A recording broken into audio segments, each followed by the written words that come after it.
Hello, hello, hello. Maulan na tanghali sa inyong lahat. How are you guys? We are right now 211. I think ang hirap ng internet niyan. So, please bear with us if you experience some. Let me know if nagahang kami or something. How are you guys? Thank you for tuning in. Seeing a lot of familiar faces, familiar accounts here. So if it's your first time to watch via StreamYard, just make sure that you give us access so we can see your name and can flash it on screen and we can give you a shout out. All right. Hello, Delia, Roxanne, Concepcion. Hello, how are you guys? All right. So I'm just wondering, bago natin tawagin yung mga kasama ko, how often do you get the chance to meet the chairman of a company? Ako, I was privileged to meet a few. More so, how often do you get the chance to be mentored by one? It is my privilege to let you know that today is the day that we have all been waiting for. Comment hashtag PS I love you because you're about to get a trading clinic from PS himself. Good afternoon, everyone, and welcome to another live session brought to you by MyTrade by Abacus Securities. Another hashtag for you guys. I am super excited for this segment. You should be too, even I haven't experienced anything like this before. So, sobrang swerte nyo. So, sino nang excited dito? Alam ko may mga excited din dito na kasama ko today to ask PS. So, this is the public view access. So, we are all privileged to give you a pre-game of what's gonna happen. And without further ado, let me call on my teammates here. I'll call in Bess. Hi, Bess. I'll add you on stream now. Medyo naka-mute yata si Bess. Ayan. All right, unmute yourself, guys. All right, Rainier, Herman, and Isaiah. Okay, so bago natin ilabas ang man of the hour. So how are you all excited? May tatanong kasi kami kay PS tama ba guys? Are you all excited to ask your questions to PS? Super excited. Yeah, okay. So let me see. Add natin. Tingnan natin yung mga comments. Ayan, PS I love you. Shout out doon sa copywriter natin nakaisip ng mga hashtags na yan. Napakataba ng creativity mind. Ayan, so maraming nagmamahal na kay PS. Maraming na excited to hear his words of wisdom. A while ago, we posted sa map si Master Ugoy naman. Siya naman yung Master Shifu natin. I don't know if you watch the Kung Fu Panda, but that's how I relate it with the two mentors of Madrid. Okay, so kudos sa the navigator tool. Thank you, Sly. We are, okay na ba? Or nagtatawag pa kayo ng mga kasamang manood? Tell them the link, show them that this is for public access. Mamaya we will cut off, unfortunately, those, yung mga meron lang account. I think may echo ako. Wait. Yun lang sa mga may account, then yun yung kakaroon ng privilege to answer PS questions. Ayan. For EPS to answer your questions. Ayan. So without further ado, let me call on the man of the hour. Ayan. The mentor for the day and for the rest of this Chairman's Corner. This is gonna be once a month. And I'm pretty sure he's also excited to teach all of you guys. Hi, Sir Paul. Hi, can everybody hear me? Yes, sir. It's good. Too loud, too soft. Okay, Just so right, sir. Okay. Just right, sir. Well, it's I figured all of you guys are exposed to this. I wanna get seen as well, so para makilala rin ako, no? Anyway. Sir, celebrity ka na. Ayan. So, sir, meron kaming question. Since I know this is gonna be what's gonna happen later on, I know you're gonna share with us a lot of things, but we have also questions ourselves. Pero sisimulan na ni Herman. No, nothing about pay and promotion. Already briefed them with that, sir. Okay. Okay, Herman, what's your question to PS? Okay, hi sir, good afternoon. Siguro, sir, for me, what I'm curious to know is that in your many years of experience in the market, I know you've seen lots of ups and downs. Siguro, what I'm more curious to know is which stock gave you your biggest loss and what did you learn from it, sir? Now that's a hard answer to recall, no, because I've been in the market for so long. I've lost a lot of money on some issues. I made a lot of money on other issues. Um, alam mo, the biggest loss is normally done because we insist on holding on to a losing proposition. That's really the first thing, despite being a fundamentalist, ano. So that's been the case, and the long and the largest money you make is the one where you are very patient. And when you get as old as me, you become a little bit more pragmatic, a little bit more patient. I have a very good friend who's siguro 10 years older than me. No, so you know he's not young. But when I talk to him and he buys a stock, he's holding his view is at least 5 years. No, 5 to 10 years. You will not believe it. I mean, he's our customer. But when he first dealt with us, siguro 6 years ago or so. But anytime you talk about an issue, he's not looking at 2 years, 3 years. He's talking 5 years, 10 years. You know, I don't look that far, but I think people with that kind of a view makes a lot of money or sees a lot of time where his portfolio is a big red, but he's so firm and committed because his view of what he's holding is there. No, now when the fundamentals change, then he turns around and says, "I want to get out of this stock, sell completely," and then you move the market on that day because that's what happens. No, parang foreigner, you just sell, get me out, and then buy another issue that he likes. But that's his view. That his view is he's at least 10 years older than me, and his shortest holding period is 5 years. You don't even know when he's gonna sell. No, some of the stocks like I can't tell you what stocks he holds there, but if I can tell you, Semirara was single digit. That's a long time. No, and Sir, ang aga ng ano mo, uh, quotable quotes mo, meron na kami oo, agad na. but you see, ganun talaga. And these are the things we want to share. The many years we've spent on this. Anyway, go ahead. Yes, sir. I tend to overtalk. Everybody knows. Thank you, sir. So the youngest in the group, sir, is the one's gonna ask question. Me, charing. It's Rainier. Hi, sir. Rainier, So, go. Uh, yeah, along the lines of Herman's question, so among the bear markets so far, which has been the toughest trading environment? Was it the 1997 Asian financial crisis, the 2008, or the latest 2020 COVID time? the worst was the time of President Arab. Not because the market came down. Market in fact came down. The market literally almost died out. There's no buying and selling, and we in the broking business, it's a business that you look at, and then there's fixed costs, and the major fixed cost is salary because we're people oriented, and our talents is we don't do products. Our talents and raw materials and finished product are people. No, so in a way, so that's the big. I can't. We can't even make commission enough to pay for the salary. I remember it was December. Is it 1999 when it was Arab's period? I mean, the total commission earned was not enough to keep the payroll, and that was the toughest part that you have to bear in green. But like anything, nothing is forever. Huh? Remember the saying in the stocks: nothing is forever. If it goes up, it's gonna come down. If if it's come down, it'll go up. So the only thing that is true, and I'll say it early, is the market over time will go up. No, it's only logical, and I'll explain that later. Hashtag walang forever.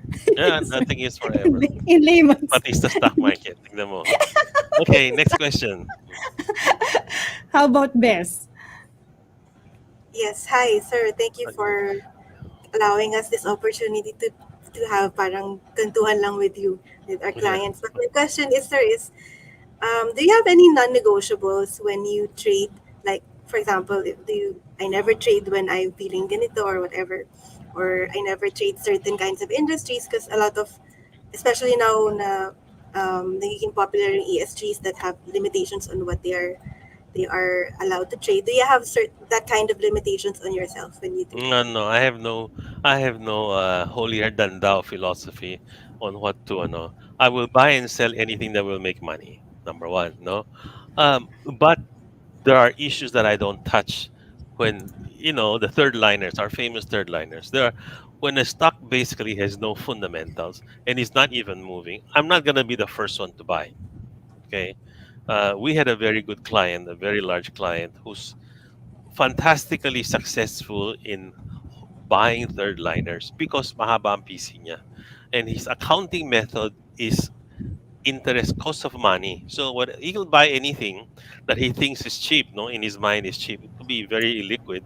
Then he'll buy it, and then he will only sell when his cost of funding has been covered, and he's the only one that has it. So when the third liners were booming, he's the only one with a very large position. But that means you gotta have a deep, deep, very deep pockets, and he has. Uh, of course, saludo ka rin sa kanya, but that's how he trades. He either makes a lot of money, or else he's being eaten up by his cost of money. But since his bank lines were big and he's you know fairly well off, no? So ako, uh, unless it's in the play or start of a play or there is a play, I don't think I touch third liners just because I love it. No, no such thing. Don't fall in love with your stocks, even the blue chips. Yun. Sir, ang daming pugot ah. Just kidding.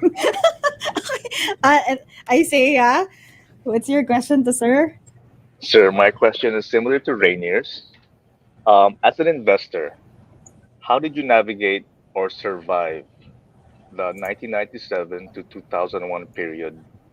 Because if you see the chart, it dropped almost like 70%, diba? So as an investor, how did you, basically navigate it? Most as an investor is very difficult during a totally deep correction. You really cannot make money too much. But uh, I was more preoccupied with the business at that time, so I hardly traded because then whatever position I have, uh, I'm not always in the market. I'm very much in the market lately because my other activities or other jobs, I have tendered or signified my intention to leave the active role. No? So it'll be focused almost 100% into my trade and Abacus. But during those times, it was tough. You only look at the balance sheet and income statement. Um, and that's when you really, I don't think anybody really makes money on those time. But those who have money actually ended up making a lot of money if they're patient and they don't take profit too early. And we'll talk about that. This one is a good time to take profit. That is very difficult because some of us have a later, a trader's mentality, and I do have a trader's mentality. I'll go in, I'll go out, no, but I'll buy something that I think is fundamentally sound, and then you get impatient. The first move up 10%, you sell, and then you say, "Shucks, I should not have sold because it's got 30% more to go, di ba?" And then I buy back the next day. That is something that I've learned over time. I can sell today, take a profit, and buy the same thing more expensively tomorrow. No, so that I think is a little bit more difficult um, to learn. There's a lot of if you're a new player or a new investor, think about it. That's why, you know, we will have a session on March, and March is a totally different kind of customer base from the usual trader. No? Unfortunately, I found out that if you have not experienced a deep correction and a long one at that where ipit ka and you're bleeding, you think you can walk on water. A lot of the brokerage, young that opened up, run owned by rich fathers, people. They're very young, and when they trade, they really really large bucks. And then I begin to wonder why do these people trade so much in the market with so much uncertainty? They think the young people that has never seen a crisis thinks they can walk on water. They think they're Jesus, eh. Don't make mistake, diba?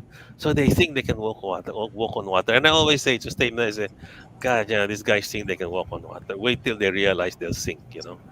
And it has happened. I've seen a few brokerage that closed up because of that. So remember, don't fall in love with the price, with the stock, no? If you're wrong, go back in again because there's still a lot more to go. Sir, may It will. natamaan na. Uh, Ayan, ouch daw. Ouch daw, guilty ako. mm. So, sige sir. So, just to, ang dami na at ang ano pa lang no at the very early stage you have shared a lot of insights sa mga millennials na kagaya ko. But sir, I was wondering, um, what made you put up this business? And I mean, being a trader and investor is one, but putting up a brokerage company is another. And what I'm curious about is what inspired you or moved you to put up a business like this? Well, that was. I'll cover that in the beginning to a certain extent, but this is the longer version. I'm actually quite fortunate to work for Citibank as my first job. Well, not really first job. I had a 1 year stint in the U.S. working for an IT company, Burroughs Corporation, which became Unisys. At that time, they were the second largest computer company next to IBM. Now they're gone from the face of the earth. Tells you how quickly business come and go. No. Um, so when I came home from the States, and I first job I had was with Citibank, and I was in the office of training. So I went around. I had 16 years in Citi. 1 year was spent in Citi Trust, no, seconded as head of the investment bank. So I saw a lot from operations, letter of credit. I went to account management, where you begin to learn how to read financial statements, no, because your customer wants to borrow, you follow the financial statement. Then I went to financial institution, which means you're managing the relationship between city and local banks, and that's where you talk about the credit ratings of all of these people. And then I went to treasury, no, and I run the peso desk. In other words, peso money market. I it's not well, yes, the money market itself, and dealing with interbank. So you talk about overnight money and so on and so forth. I've been fortunate to spend 6 weeks in New York learning the treasury bills market when central bank was starting to plan for the treasury bills here. So before treasury bills started, I was sent to New York for 6 weeks to understand that. And you can see how a developed market trades. No, we're really so far away. No, and then after that, after my 1 year stint in City Trust, I spent 4 years in Hong Kong, in the treasury money market desk for North Asia. But their money market definition in Hong Kong is not yung where you talk to people placing money. No, no, no. It's interbank. It's trading interest rate futures, and you have like about 8 people, each one handling one currency at least. Some of them two currencies, and so they see how the interest rate changes. And so that's where I was exposed to futures, no, interest rate futures, and all of these fancy things. But like anything, I work for a very smart guy who actually see things in a much bigger way, and he's about a year younger than me. Eventually became what do you call, the finance secretary in Hong Kong for a little while. No? So he believes that when you run an interest rate desk, you should have a position in foreign exchange and in bonds as well. No, bonds is natural, no, so foreign exchange, and you should try and understand the stock market. So it was like, because all three are interrelated, no, and not many of us think of it that way. Actually, interest rates, the prevailing interest rate, is directly correlated to the stock market. It should, because if interest rates are low, then you should go for a higher PE, and if interest rates are high, then you should go into a lower PE. Because otherwise, I as an investor, why should I buy stocks with more risk than put it in a bank with less risk and the same kind of yield? No? So that kind of environment. So I was offered when the time came that I had to leave Hong Kong because my boss was moving on to another bank. I was offered to run Vickers da Costa, which is Citibank's for stock brokerage in Hong Kong, and I declined it because I don't know all the Taipans in Hong Kong. I'm very much an outsider of Hong Kong. I'm not a local guy, like I would be in the Philippines. No, and the reason is, over here we know everybody. Everybody knows everybody in business. But in Hong Kong, you don't know. And I wasn't an account manager. No, I was all cloistered in the treasury dealing room. So I thought that was interesting, but it's not my line. So when I got back, I said I wanted to, I said what I really wanted was to create an investment bank because that's where I had. I like to make deals. No, I like to talk to people. I like to structure deals. I like to think out of the box. But then the capital for an investment house was so much. So the easiest way is to trade stocks, to become a stockbroker, and that's where it all started. So I had a 1 year partner with a local family, where I essentially just watched the market, and then because of problems with exchange and how he invested and played the license, he was suspended. I bought the license, and together with classmates of mine, four of us started Abacus with 20 million capital, and 20 million was a big capital at that time. The most of the capital was about 5 million for most people. So it's a lot of money at that time. Today is nothing. No, um, before for 5 million, you can move limit up a stocking. No, today maybe you need about 50 or 500 to move a stock to limit. No, 50%. But it was fun seeing how it was done manually and how we do now in an automated environment. So I love the market because I guess I like taking risk, and so it's also related to investment house. So I'm quite more involved with the investment house now. Our investment house affiliate, or subsidiary, actually is a lot of deals going on, and structuring it is quite interesting, although not as large and complicated as the foreign houses. So as I get much more involved with the brokerage, so I begin to like it, and I like risk taking. So I live. So when people ask me about risk taking, I will take a position either way. I don't really, it's part of my blood now. Some people are not interested, but I enjoy it. So, but I like calculated risk. That is always what I tell people. You should always be prepared to take a calculated risk. Otherwise, it doesn't make sense. We in the business have to have a view. It's either going to turn left, turn right, or not move. So, and if somebody asks you and you say I don't know, that's a bad answer. So that's why I like dealing with people. I like sharing information, and I like the mere fact that I'm in the in I only trade Philippine stock. At one time, I traded the U.S. stock and lost miserably. You will not believe it. So now why? Because I know a lot of people. A lot of people here. Now people don't talk too much among ourselves. But when I was younger, and daming mga kwento-kwento, and how what stock they were gonna play. I'm sure the young ones are doing the same thing. So and it's So, fun. It's fun. So, sir, which brings me to the main question for the day that will actually bring you to your floor na to share with the slides with the people. What pushed you to have this idea of mentoring my trade clients? Because as for everyone's watching, he's actually sir was the one who initiated this. He wants to mentor the my trade clients at least an hour every month. Sir, what pushed you to do this? Uh, you know, I listen to a lot of questions that come across. Somehow, I feel uh, there is something missing, and it's not because I want to mentor. I never like to teach, by the way. When I was in Citibank, one of the things that they required you was to give lectures. You can count with your fingers how many lectures I gave. No, people a lot less senior than me. In fact, a lot of people when they retired become lecturer, professional lecturer. I hate lecturing, but I gave a talk to siguro to the SEC once. I talked to another bank on money market once. Other people within Citibank, I'm not even sure if I've had a seminar or not. You're expected to give seminars as you get to be more senior.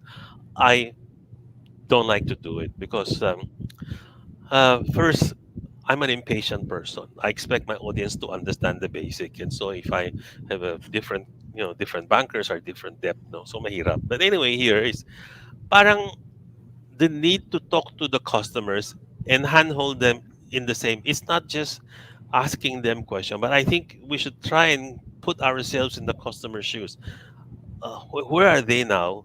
And what kind of handholding would they want? No, because today it's gonna be just basic, but and a lot of question and answer. But because you need to handhold it, that's why the session with March for me is most interesting, because it's really explaining why you need to have March. It's because you don't have time to watch the market, and you don't know what to choose. It's plainly saying all you need to do is save your money and trust us, because in 5 years you will make more money than if you did it yourself or if you kept it in the bank.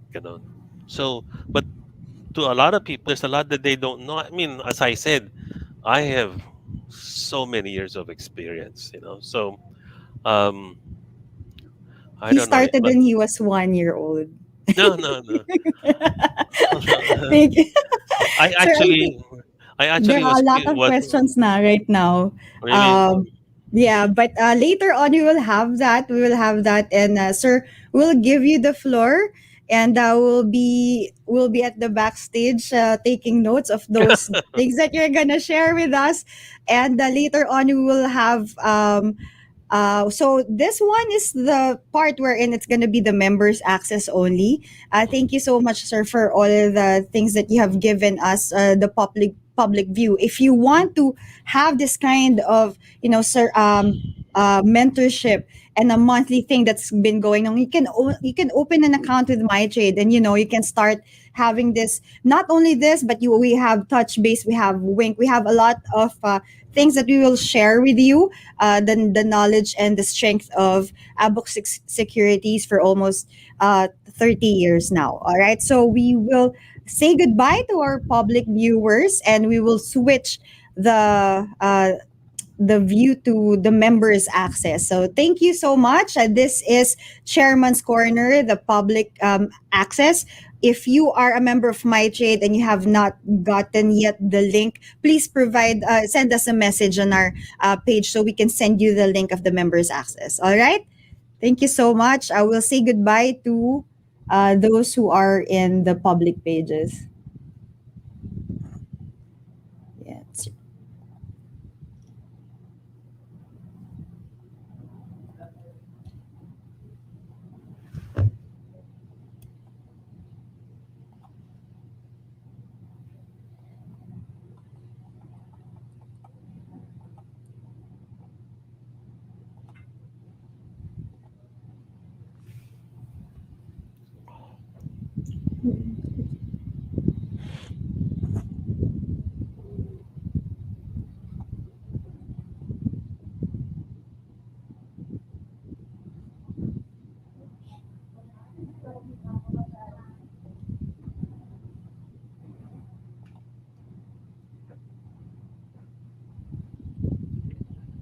Hub map MyTrade PH.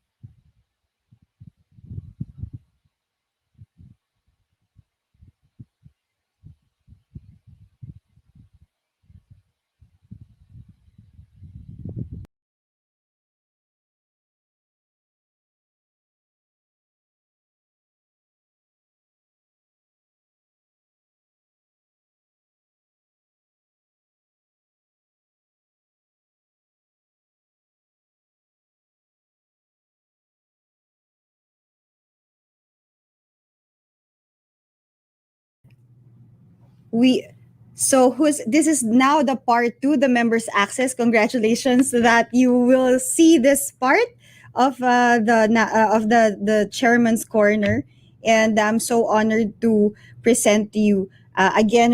I want to have a proper introduction for our chairman, so get ready for an inspiring and meaningful conversation with a man honed by real life experience in the Philippine stock market. His honesty and wisdom will surely resonate with you for the rest of your trading life. Kahit isang oras lang to, how it impacted our careers and our own trading journeys. Witness how good of a man he is, our boss, our mentor, our supporter, our true leader, the founder and chairman of Abacus Securities Corporation, for one, he is has, as he said, he's going out of his comfort zone, and this is something that he want to share and handhold the clients, so they will have a better understanding of the market. Without further ado, let me give the floor to our chairman of Sir Paul Su. Sir, I'll give the floor to you. Okay. Thank you for signing in and taking your time to come and um, listening to 1 hour where essentially I would be able to share with you my experiences, my views. Obviously, we can't cover a lot of topic, but we hope to do this monthly, and then you get a chance to ask questions that are relevant to you as an investor, and basically, hopefully, we'd be able to share with you. Or I can share with you a lot of my experiences, so you don't make the same mistakes and you remember the correct things that I have done. No? So I guess that's a good start, and we can start, isn't it? Okay.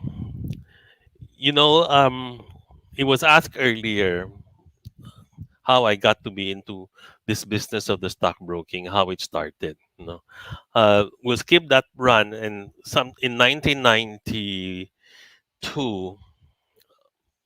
I think we founded Abacus Securities Corporation in 1992, and many things many things that we have done gives you an insight of the business philosophy we have, even the name. No, why did we choose Abacus? No, it was a word and the name of a company that I asked some friends of mine. I says, give me a name of a stock brokerage that will connote a precise and thought through thing. So in other words, a calculated view of the market. No, basically not just a nice cute name to call. No, but that's an abacus actually is a calculator. No, the earliest calculator that man ever used. No, so I used it and say we'll call the name abacus because we want to be known to our customers that we give advice that are thought through. No, well thought through. And so at that time when I started, there was no research department for retail houses, and you have foreign brokers and or corporations that own stock brokerage company, and those have research houses, but not individual owned, no, Filipino owned individual owned broker. Except, so I said I wanted to start Abacus with a focus on research, where we can give good advice to our customers. We started with 7 people. Our head of compliance and Sheila is still with us. So the other 5 has since moved on to other jobs. One has become a politician for obvious reasons. No, so his family is into the politician thing. So anyway, so we started in 1992. Um, this business of Abacus Securities with 7 people. And soon after that, we hired the first research person. No, and then we were even featured in the newspaper as the brokerage house being very aggressive because we're hiring highly paid research people to come and join us. And so whenever I made sure that whenever we talk, the few of us, we talk to customers, we tell them why. Jollibee was low, EEI was very interesting because of the Middle East. This is 2 major issues that came that came across my mind. No? So you say why? Why do you recommend EEI and why do you recommend Jollibee at that time? So there has to be a reason. And so that's the function of research. No? So which we carried all through these years of 30 years in business. Our research remains to be one of the strong because it's important to us. It's the very essence of the business we do. Over time, when people started going into technicals, and Elliott wave was at that time the buzzword for technical analysis. And mind you, technical analysis has always been there even in the bank. So in the bank, when people trade foreign exchange, they would do charts. And what's technical analysis? Technical analysis, the theory that you have in technical analysis comes from past experiences. When you plot out a certain price, and certain volume and price, you are able to predict the future based on that. And that's what, in simple word, is what technical analysis is. No? So it started becoming the buzzword. And so we had our first analyst with us, who I think was far ahead of everybody in trying to understand the Elliott wave theory and the whole business of technical analysis. Now we have two full-time technician in the company because customers need it, customer wants it, and we provide it. But and I'm not against it because I think technical tools are important to time it. There are people who makes a lot of money because they watch the technicals to look for trigger points. I had a good friend who called me 3 days ago, another broker, and he's a technician. He said, I saw the drop in the market and so I sold. No?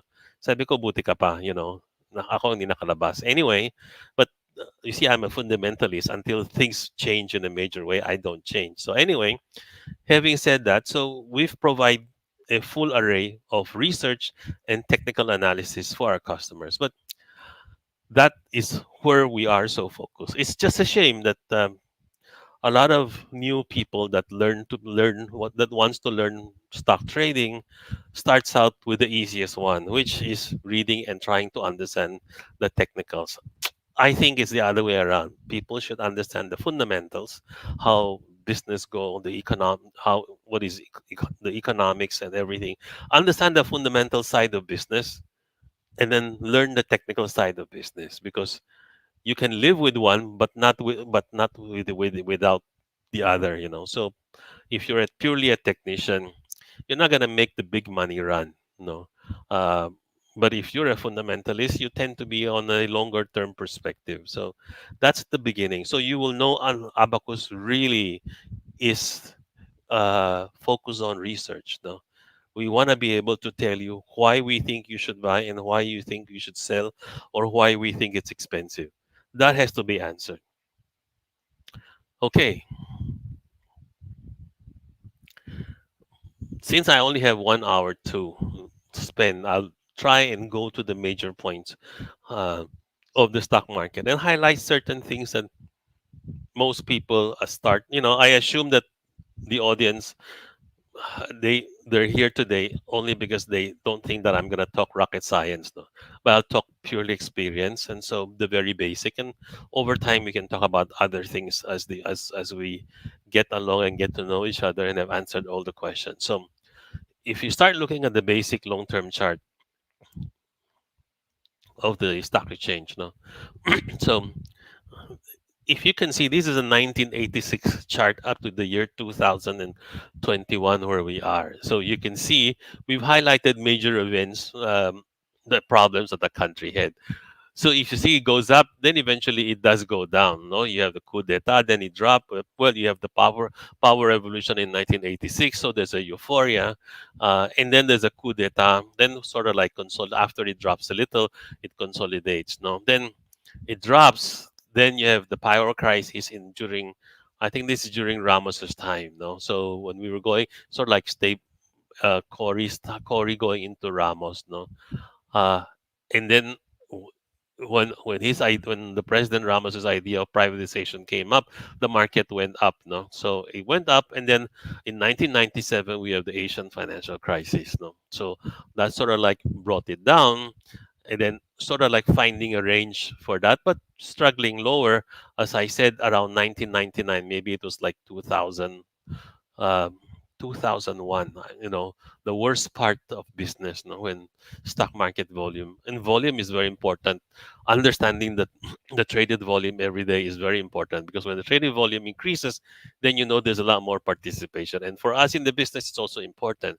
It means there are more customers buying and selling. So the EDSA 2 revolution came in, no. So uh, that was really bad for business and for the market, as you can see. So after that, it went all the way up, and we have a full, quite a long run, so to speak, except for the 2008 global financial crisis, no, the Bernsteins and all those stories, no.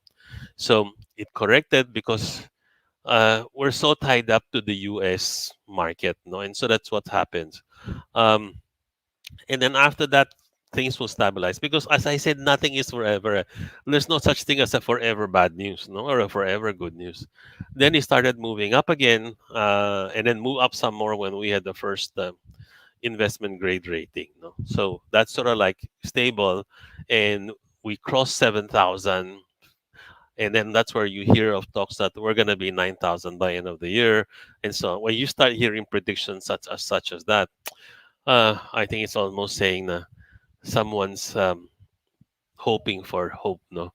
And so during the pandemic crisis, which is the last shaded part, you see how it corrected and then how eventually it found the base and bounced back, no? As people begin to find a work solution for that. And it could have been, the start of that catch up there during the COVID was maybe when the vaccine was invented and started rolling out, no? So that short macro of the thing. But there's one thing before we switch off this screen. The thing that's important is you see the trend is still going up. The long term trend, the market over time will go up. No, and that's very very important to remember in your mind because most of the blue chips or index stocks as we call no or the recommended stocks are corporations that do a good job at making money. And what how do you define when a company makes good money? The company to be able to say he's making good money is he should at the very least make enough money or or grow his business in terms of profit higher than inflation rate at the very least. No, that's what you expect, and a lot of these good companies make much more than that. So this is a graph of 2016 to 2021. I think what I wanted to highlight here on this graph, I talk very fast. I think as a note, I'll try to slow down a little bit. As you can see, in the year 2020, we have the pandemic and then the big crash that came in uh, because they closed the exchange for 2 3 days. No, that was the deepest cut, and that's where like was very deep. And the reason why we even why a lot of people was against it in the business was foreigners fear the biggest fear of foreigners and of everybody is they're not able to sell. So when the exchange was closed, the foreigners could not sell. Tayo naman, we're here, no? So it's okay. It's no different from people who are holding Abra shares, no? You can't sell. That's it. Your investment is locked in and you don't know if you're going to be able to sell ever. So it's the same thing. That's why it dropped a lot and the foreigners sold massively on those days, no? But it was our heart stopper, but for the brave, you end up making money. So anyway, so it's it's bounced back, and we have this drop recently this past week on the tail end, and that's because of the Delta variant fear. No, um, so we're saying you know every major drop or word when we say when you see blood in the streets, it's an opportunity to buy. It doesn't mean you buy anything. You buy what are good stocks, no? What among the good stocks have dropped, and usually they're not going to be the one that drops 50% or 40%. Maybe if they drop 20%, okay na yun, no? Because they'll bounce back eventually, and you'll see that on certain stocks as you come along. So you see the trend, it drops and then it catches up. Now, um, we're not really into a V-shaped recovery. The U.S. market was in a V-shape. It dropped and then it went back up. The reason is because the U.S. government had so much money, they just kept printing and they gave a lot of money to their people, which we as a developing country can't afford. No? And so now they have problem of having too much money in circulation, which they eventually have to soak up. So the reverse is the U.S. stock market is having a hard time continuing the uptrend and is now a little bit trying to correct down. No? So uh, well, that's sort of like give you an overview of what has happened. So we are where we are today, not too far off from where we were before the pandemic, no. And this is, as I say, it will catch up. It's just a matter of time. So we go into more specific issues to elaborate my story. Okay, next Michael, please. Oh no, we jumped that. Um, I'll discuss the bear and the bull market later. But I want to go into the stock specific thing. Yeah.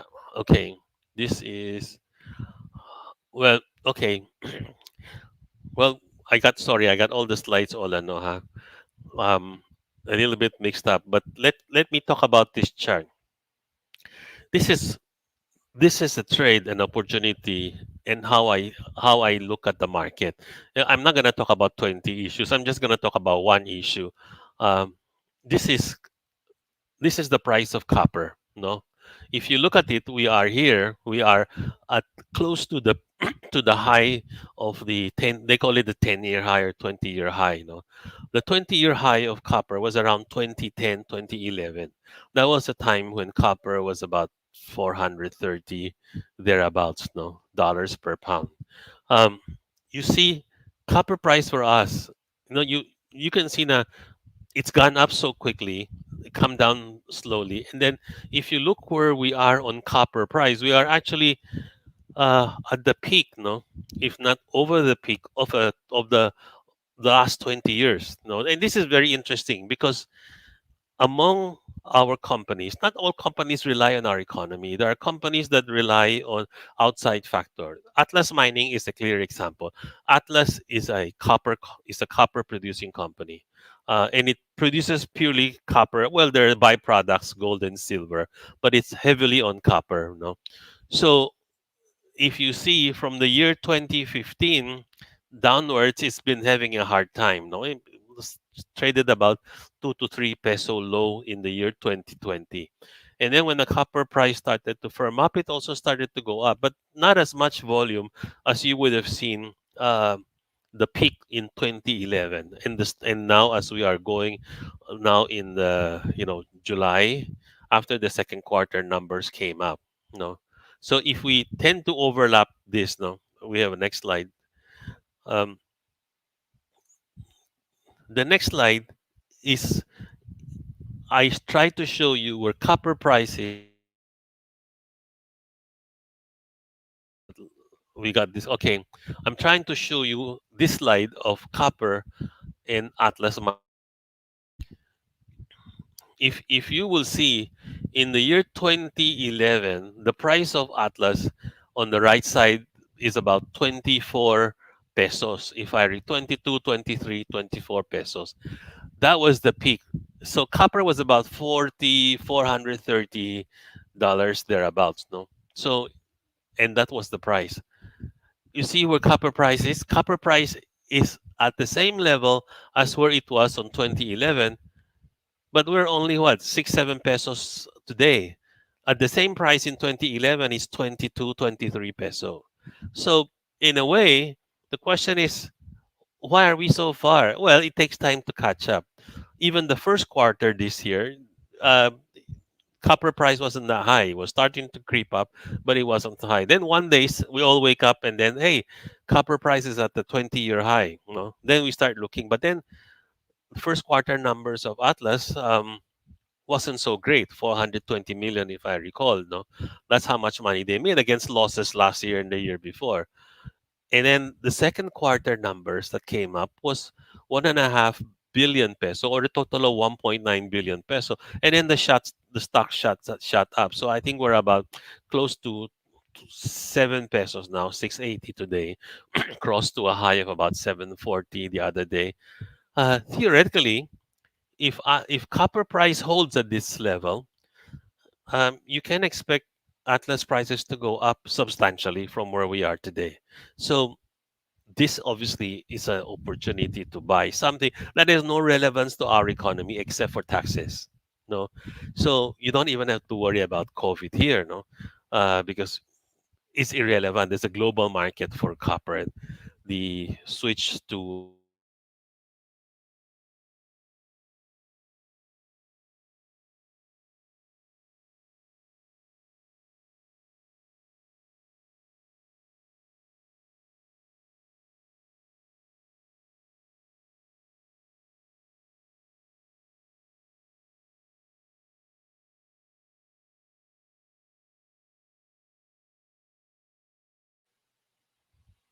okay, so we're back up here. This is an example that of one stock that how I look at things. You have to look at every issue in one way, So this is clearly a fantastic stock. And understand also a little bit about mining, because you have to read a lot. When you have what we call a low grade nickel mine, where most of the companies that we buy that are listed are low grade nickel producer, no, um, and they're actually being used in or imported by China as the main buyer, no. It's very easy to open and operate a nickel mine because they don't really process nickel here. All they do is dig the low grade nickel, uh, and then ship that to China, which does all the refining and so on and so forth.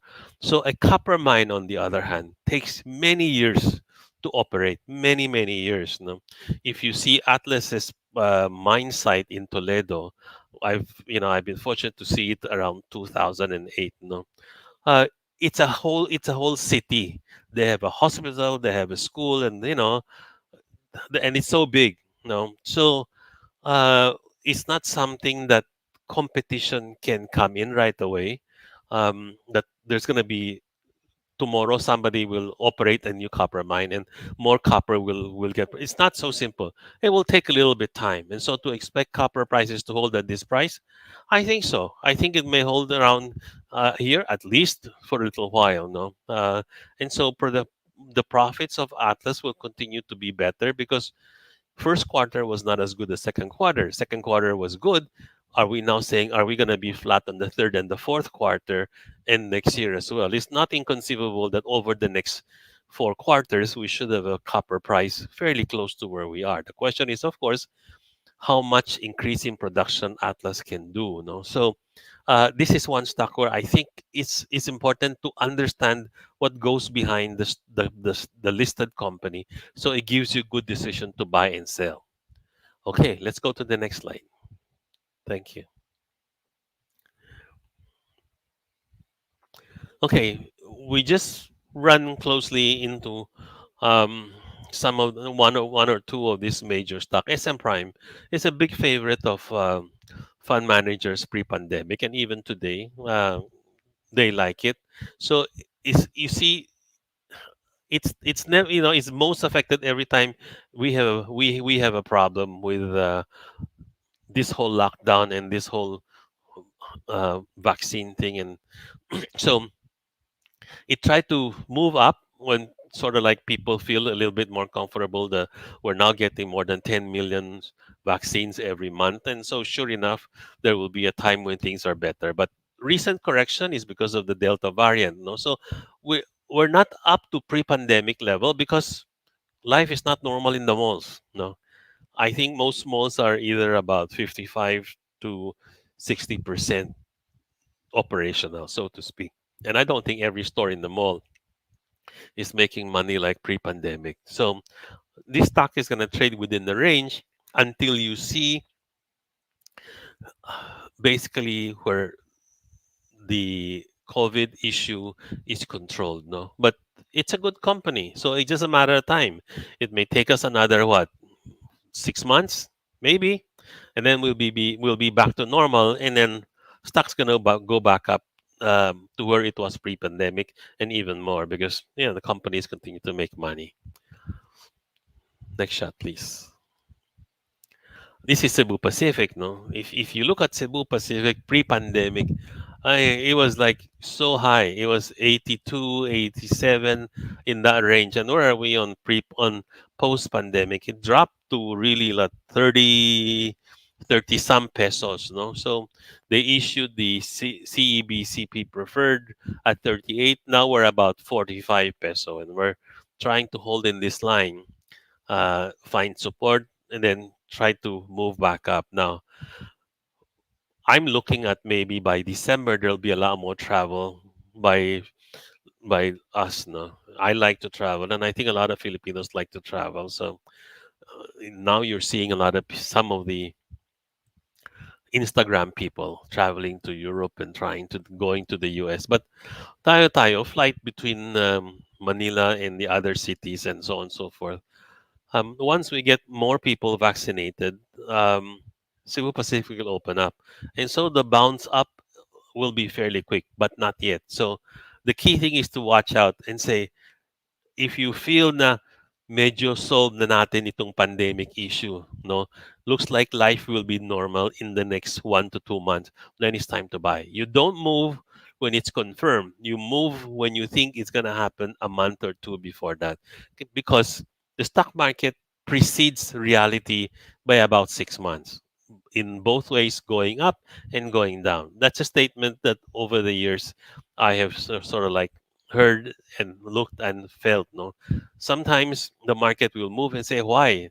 Then because wise money is starting to buy, positioning for what they feel is going to come. And Cebu Pacific clearly is there, but eventually Cebu Pacific will go up because it's done very well. It's got all of its financial funding ready, and so it'll be the first one to go. And a lot of people, all the flights will be fully booked by that time. So I think maybe by around Christmas, we may have a nice Christmas, or a lot of people will travel a lot more because other countries are what 70% vaccinated already.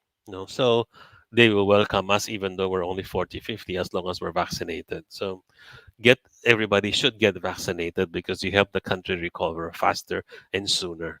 No? There are of course exception to pandemic stocks. No, there are what you call a resilient stocks. So I'll talk about one stock that has been a winner, ICT. ICT is predominantly into the ports. No, during the lockdown, the first lockdown that we have, it dropped dramatically. Why? Because the ports were closed. Nobody could export, nobody could import. So it really closed. The revenue was a problem. Talagang bagsak siya, no? 60 something. No? So, I mean, if you know that eventually it will open because nothing is forever, no? Bad news is not going to stay there forever and people find a way, no? So, look at the trend line. It really went up and it's even surpassed pre-pandemic times. Why? Because there's for countries like China and the other more developed countries, their economy has opened up and their consumption has increased and even more. Parang they couldn't wait until they get their hands to buy goods, the things that they missed. Maybe what we export are bananas and and even our semiconductors that we export. There's a strong demand for it, and so our export market is good, and the port is so congested both for imports and exports. No, you actually find people importing a lot more now, and customs is doing great business in taxes, and ICT, who owns the port, is making fantastic business over it. No, so you see the trend.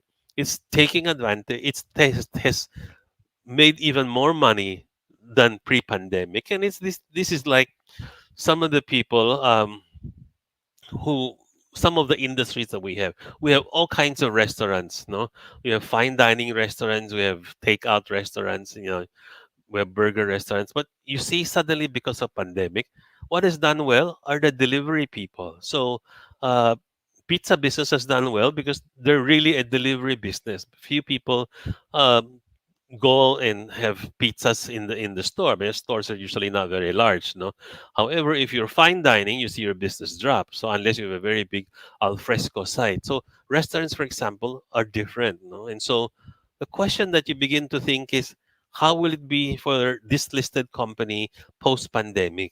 Will they continue to have the same problem, or will they change? Are people going to be so comfortable about it? Well, that's something that we have to think through. This delivery business has done so well.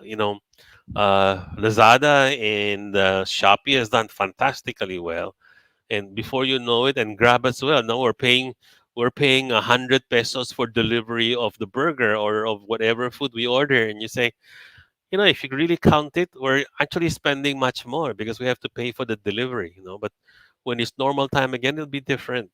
So you won't feel so locked up as you feel now, staying in your work from home and so on and so forth.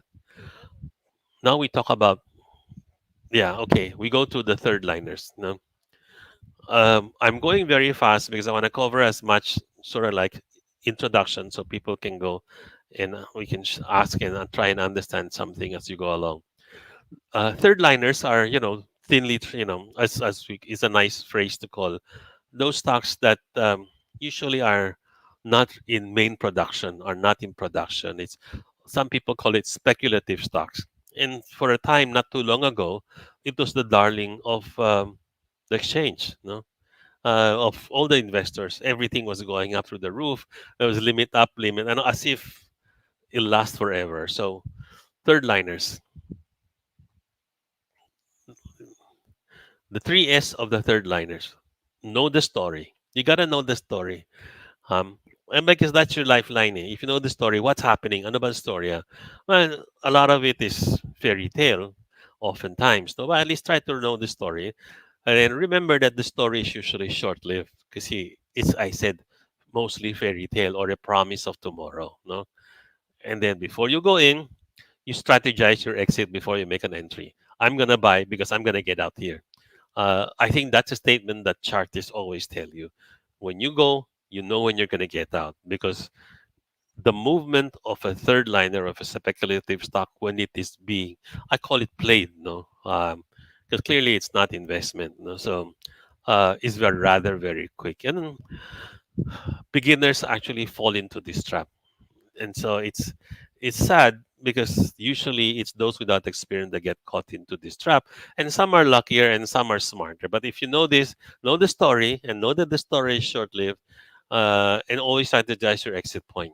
So usually the safest way for some people on this is just to do a day trade or a 2 day trade, and then don't don't buy a position and come back to it 5 days from then. Iba ng storya, no? This is one stock. We could have picked 20 others, no, but look at the way it ran, no. So APL is one hell of a stock. If you know when if you came in at when it started, it was basically 5 centavos, I think. No, it was trading for a long time at 5 centavos, and then started zooming up like there's no tomorrow. No, and then the news came out that they brought in a new partner, and the new partner is going to be buying buying two boats, no, so that then they can start mining the underground under the sea, no, all of these things. And so see how the decline is, no. So and then this one, I think the last 3 4 days it made a major drop. So if if you caught the way on the way up, you are one lucky person, no. uh and then the run-ups are not very steep, and they're a little bit all drawn out, and it's a hard stopper. So medyo this is one experience. Well, I'm not saying Apollo will not be a fantastic stock, but Apollo will be a fantastic stock once production starts and we start knowing what the numbers are. Know the story. You gotta know the story. Next slide, please. Okay, we got the market cycle. This is we're sort of like touch base on the start and the flow, but I need to also go to understand the market cycle. There's really only two parts of the market cycle that you should know. No, let's have the changes like okay.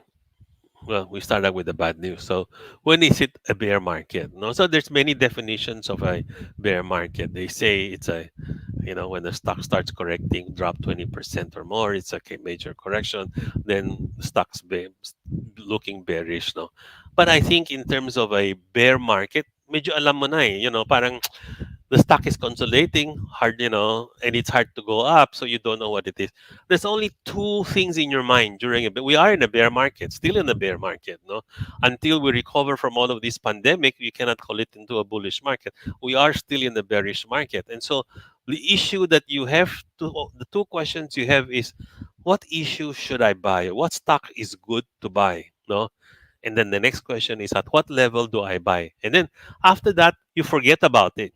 No, you can buy more, but forget about it now because you are looking at a time frame that is not short. You're looking at the very least 6 months, maybe a year, maybe even longer. In other words, you have bought something that you know over time will go up. No, it's this is how I want to tell most of the people who are fundamentalists. There are only two questions: the stocks you want to buy, and then at what price you're willing to buy. So you wait. If it's not at the level you want to buy, then wait. No, but if it hits you at the price you like to buy, that means you're ready now. Okay, ka na. I'm set now, and I'm not gonna worry about it until I get more money to buy. No, so, but life isn't money that we have is not continuing forever. I wish we all have deep pockets that we can buy every time we want to buy, but it's not. But always remember, during a bear market, the only thing that you have to question is what stock is good for me to buy, and at what level to buy. And when I say good to buy and hold, and then at what level I should come and enter.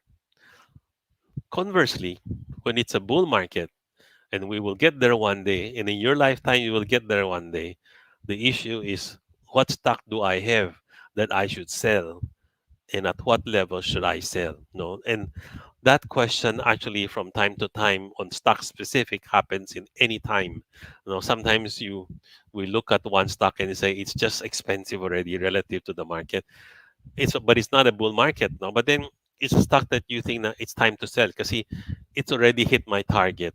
It's gone up too much because everybody has fallen in love with that stock, and at this price, I'm okay to sell. Now, the moment you've sold it, be happy. I think if you sold anything and made money, you should be happy. There's no reason to feel otherwise. You'll never catch the top like you'll never catch the bottom. These are true experience, and I say, I in all my years of watching the market, I would not say I'm a good trader, but I always say, be happy when you make money, and when you've lost your money, learn from your losses. My One of my bosses in my career, in my professional career before, said something when I had a terrible night of trading and I lost a lot of money. The only question he asked me is, have you learned something from it? I mean, if you only knew how much money I lost the night before, he knew, no, but he's only, have you learned something from it? And so it's a word of wisdom from a person who's really smart, no? Because whenever we lose money, you gotta come back to it and say, what have I learned from this experience? No? And that's how it has to be. If you don't learn anything pa, nako, patay. You'll end up losing a lot more money. So let's go to the next slide. What do I have? 4 decades of learning. Actually, I think even longer than that, but it's been 3 decades of owning the brokerage. Uh, and I've started trading stocks much longer than that, because when I was in the bank, I was already involved, understanding the market, and I started trading myself. So, but when I was like 17 years old was when the first time I understood the market. 1968, I think, there was a bull market. Everybody in Chinatown and the whole Metro Manila were talking about how much money they're making in the stock market. But as like anything that is, Oriental was going up, Atlas was going up, and my father was very happy. Then one day it all crashed. No, so you learn. And so maybe that's also one reason why I decided to learn more about the stock market, because as a young kid looking at my dad, and saying, why is he so happy about this? And my father clearly never understood the ins and out of the stock market. And that's how it is. We're fortunate at this time and age. You guys who are with us as our customer have a lot more uh, learning experiences that we share with you, our research team in China and the technical people. So learn from it. I'm coming in towards the end, and I show you a picture of Farrell Edrin Wu, um, the Filipino who had a straight A in 5 years at MIT. His mother reported said at 11, when he was 11 years old, he started to get interested in the stock market. 11 years old. So some of us are much older than that when we start. And what he did was every day he would read the newspaper looking at prices of stocks, and he would read the news, the newspaper. And so his mother said, it's taking a lot of your time. So parang away from your school and everything. And so what Farrell said in the news article was, Farrell said, I could not invest properly unless I read the news and I know the price and the price history. So the words of wisdom of an 11-year-old genius, no, even when he was young, he was called a genius. You really need to read the news if you want to be active, even if just the mere fact of being invested, no, and you need to understand the price history. All of this you can find in the internet, find in our website. Lalo yung sa prices, no. The news is you gotta get tuned in. You got to understand where the economy is going, uh, especially for the stocks you're trying to look at. Now, as I said, like Cebu Pacific, alam mo when to buy, when things ano, alam mo when to buy SM Prime, no? When you and your shopping buddy starts going to the mall or starts planning to go to the mall, time to buy SM Prime, you know. That's how it is. Another quote that I have to share with you is we have an OJT coming in, and I asked him a question because I was trying to figure out how I can help him during this pre-pandemic, where he's required by his school not to show up in person, but all to be work from home. No, and he said, I said, what do you want to learn from the stock brokerage business? He said, I want to learn how to read graphs. I want to analyze data. I want to learn how to differentiate good stocks from bad stocks, and he also wants to learn foreign exchange. All he wants to do in 6 months. Well, I gotta tell the OJT, it'll take you at least 10 years to be a decent person who understands everything that you need to understand.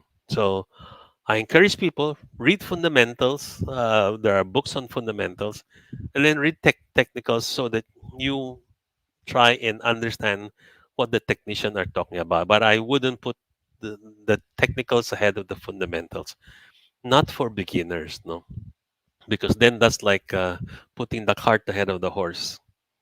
So thank you very much for listening in to me. I don't know if I used up exactly 1 hour, so and let's hope the questions are something I can answer. Thank you, sir. I think umuulan na ng questions on our screen. Now I'm seeing a lot of questions and they're saying they are so inspired. Sabi niya, beautiful ICT, sabi ni Marilu Rubio. Someone said, tuition, sabi ni Albert Uy, for the for for the losses that probably incurred. This one, tama ba? Yeah. So right now we're entertaining questions for Sir Paul. This is the time wherein you can ask the questions that you want and you're curious about. It can be from the things that he mentioned a while ago. Give the insights or the golden nuggets that you got from what he said and share it with us as well. Okay. So Eric Miguel Aguilar, sir, is asking any book recommendations for fundamentals. Um, there's a simple book that was written by the Traders Den lead person. I think it's called BOSS. That's the book, no? It's a book on fundamentals. I've glanced through it, and it's a fairly simple book. I mean, there's other book that you can read, but it's like 4 to 3 inches long, and it talks about major issues on the economics. So I think for a short introduction on the fundamentals, you can start with that to learn more, and then you progress. There's a lot of economics book, fundamentals of. There's one called Fundamentals of Money Market because fundamentals, and if you see how research report, they cover how the business is doing, the outlook of the business. There's and it's really all about economics, di ba? And so that's where you talk about fundamentals, no? So there's a lot of book you can choose and read, no? So initially you can get the basic book to read so you understand the term, but then read the short notes. I think you pick up a lot from our short takes, no? um, from Nikki's report, the research team daily report, the short takes, no, um, that really tells you how they look at the stock because short takes tend to cover fundamentals, no. So and like when they talk about Atlas, they talk about copper price, no. When they talk about what else did they recently talk about Meralco, so they talk about power generation, power cost, power distribution. That is a good startup. If you understand everything that our research say in their daily notes of short takes, you're quite good. I'm not saying because it's hard to read, no, because you are following exactly what they have summarized in one page. And so pick it up from there. And then once you have more questions, we'll open up a channel or a discussions with the research so they can elaborate. Yeah, and also we can you can actually share your thoughts on map if you want to elaborate some of the terms that you're not familiar with. That's why it's the experts hub is for you to ask question directly from our analyst and also to Sir Paul. Okay, so another question, it's katukaya mo to sir. I am an aspiring equity trader salesman as a president. What will make you hire a trader or salesman as a client? What are you looking to a trader or salesman to trust your money for investment? So he's What will make asking. you hire the qualities of a trader salesman? You know, it's getting more and more difficult to find good salesman trader, but I will hire a trader salesman who understands more than the basics of the stock market. In other words, if you're gonna be a salesman, you better know more about it than your customers. So it's not having a cute face and a nice voice, no, that will get you hired as a salesman. My best performing salesman actually are usually people who understand the goings on in the market. You can talk basically ex-research people who are more outgoing can be good salesmen because they talk sense eh. And for a customer, you want to talk to a person who gives you the comfort na naintindihan niya, di ba? Imagine ang salesman mo hindi nakakaintindi or no less than you. That's a that's why it's very hard to find a good salesman. More so today than before because um, very few people are really you start out by learning how a stock market operates, no. Salesmanship is something that you can acquire. I can tell you I never started out as a salesman. I always thought I was introverted, now it's become second nature to talk, so as a client, what are you looking to a trader salesman? The same thing. In other words, I'd like to talk to a person who's quite knowledgeable, who understands what he's talking about. But because when somebody knows less than I do, I begin to worry, and it's true for bankers as well, So, and it happens. It's like somebody, let's say, um, in the telco, So somebody, you're a platinum account holder, and somebody handles your account, and then may question ka. Pag sagot niya mali-mali, no? Kasi you understand a little bit more about telco. You're not gonna be feeling comfortable about this. And says, Jesus, what kind of an organization is this if they're salesmen who don't understand? So I try to encourage our salesmen to learn more. You gotta know more, and then you gotta talk sense. Because if you don't talk sense, and I look at you and I don't talk sense, I begin to worry about how your customer feel. So I don't. I think answered your question. Learn about the business, and then if you really, you cannot say I want to be a salesman. Not, it's not gonna happen. We're not. You're not gonna get hired. But you start learning. Show that you're interested. Some people take courses on this to understand the stock market. There's, I think, short programs. There are 1 year, 2 year programs that teaches you the equity market, teaches you money market, the correlation of interest rate, foreign exchange, and gold. No, used to be gold is very much tied in to interest rates as well as the economy, but now gold is less of that, no. But clearly interest rates and the stock market should be directly correlated. And I don't know how many people actually understood interest rate management by our NEDA, no, because it's their job to watch interest rates to make sure that inflation doesn't go too high and that we don't go into a deflation as well. So these are things, if you fell asleep or fall asleep during economics class, I'm sorry, isn't going to help you. No. So some classes, I'll tell you, I took up engineering in college. No, I'm so happy I had accounting classes in college. No, and when I went to grad school, I had a lot more accounting, and I love the accounting class. For me, and I always tell people, if you like a subject, you do very well. I do very well in accounting class because I like the subject. And then now, you can't be a businessman without knowing accounting. You cannot dissect a company without understanding accounting. And so I look at other people and who know nothing about accounting, they're all doing what you call cash in, cash out basis, no? So I'm saying a lot of the subjects you spent in school, you sort of like saying, hindi yan importante, hindi maging accountant eh. It comes up behind you in time and says, you should have learned accounting. You should have paid attention to the teacher when he was talking economics or interest rates and so on and so forth. So, because that's so important and it comes back to us in life. No? So, I hope I answered your question, Paul. Ayan, sir, baka mag-apply siya bukas. Okay, from Albert Uy. Question for Sir Paul. There are some stocks whose fundamentals are sound, but the stock price hasn't really appreciated in the last 5, 10 years. When do you say that it's time to let go? Albert, I can only answer this if I know the stock. No, I'm sure there are some stockers like that. But if the stock doesn't catch up with reality in 5 to 10 years, something is wrong. Medyo matagal na. Ito nga, I look at Atlas and I say, bakit hindi 10 piso na eh? Because clearly, copper price isn't gonna come down to $3 tomorrow or next 3 months, no?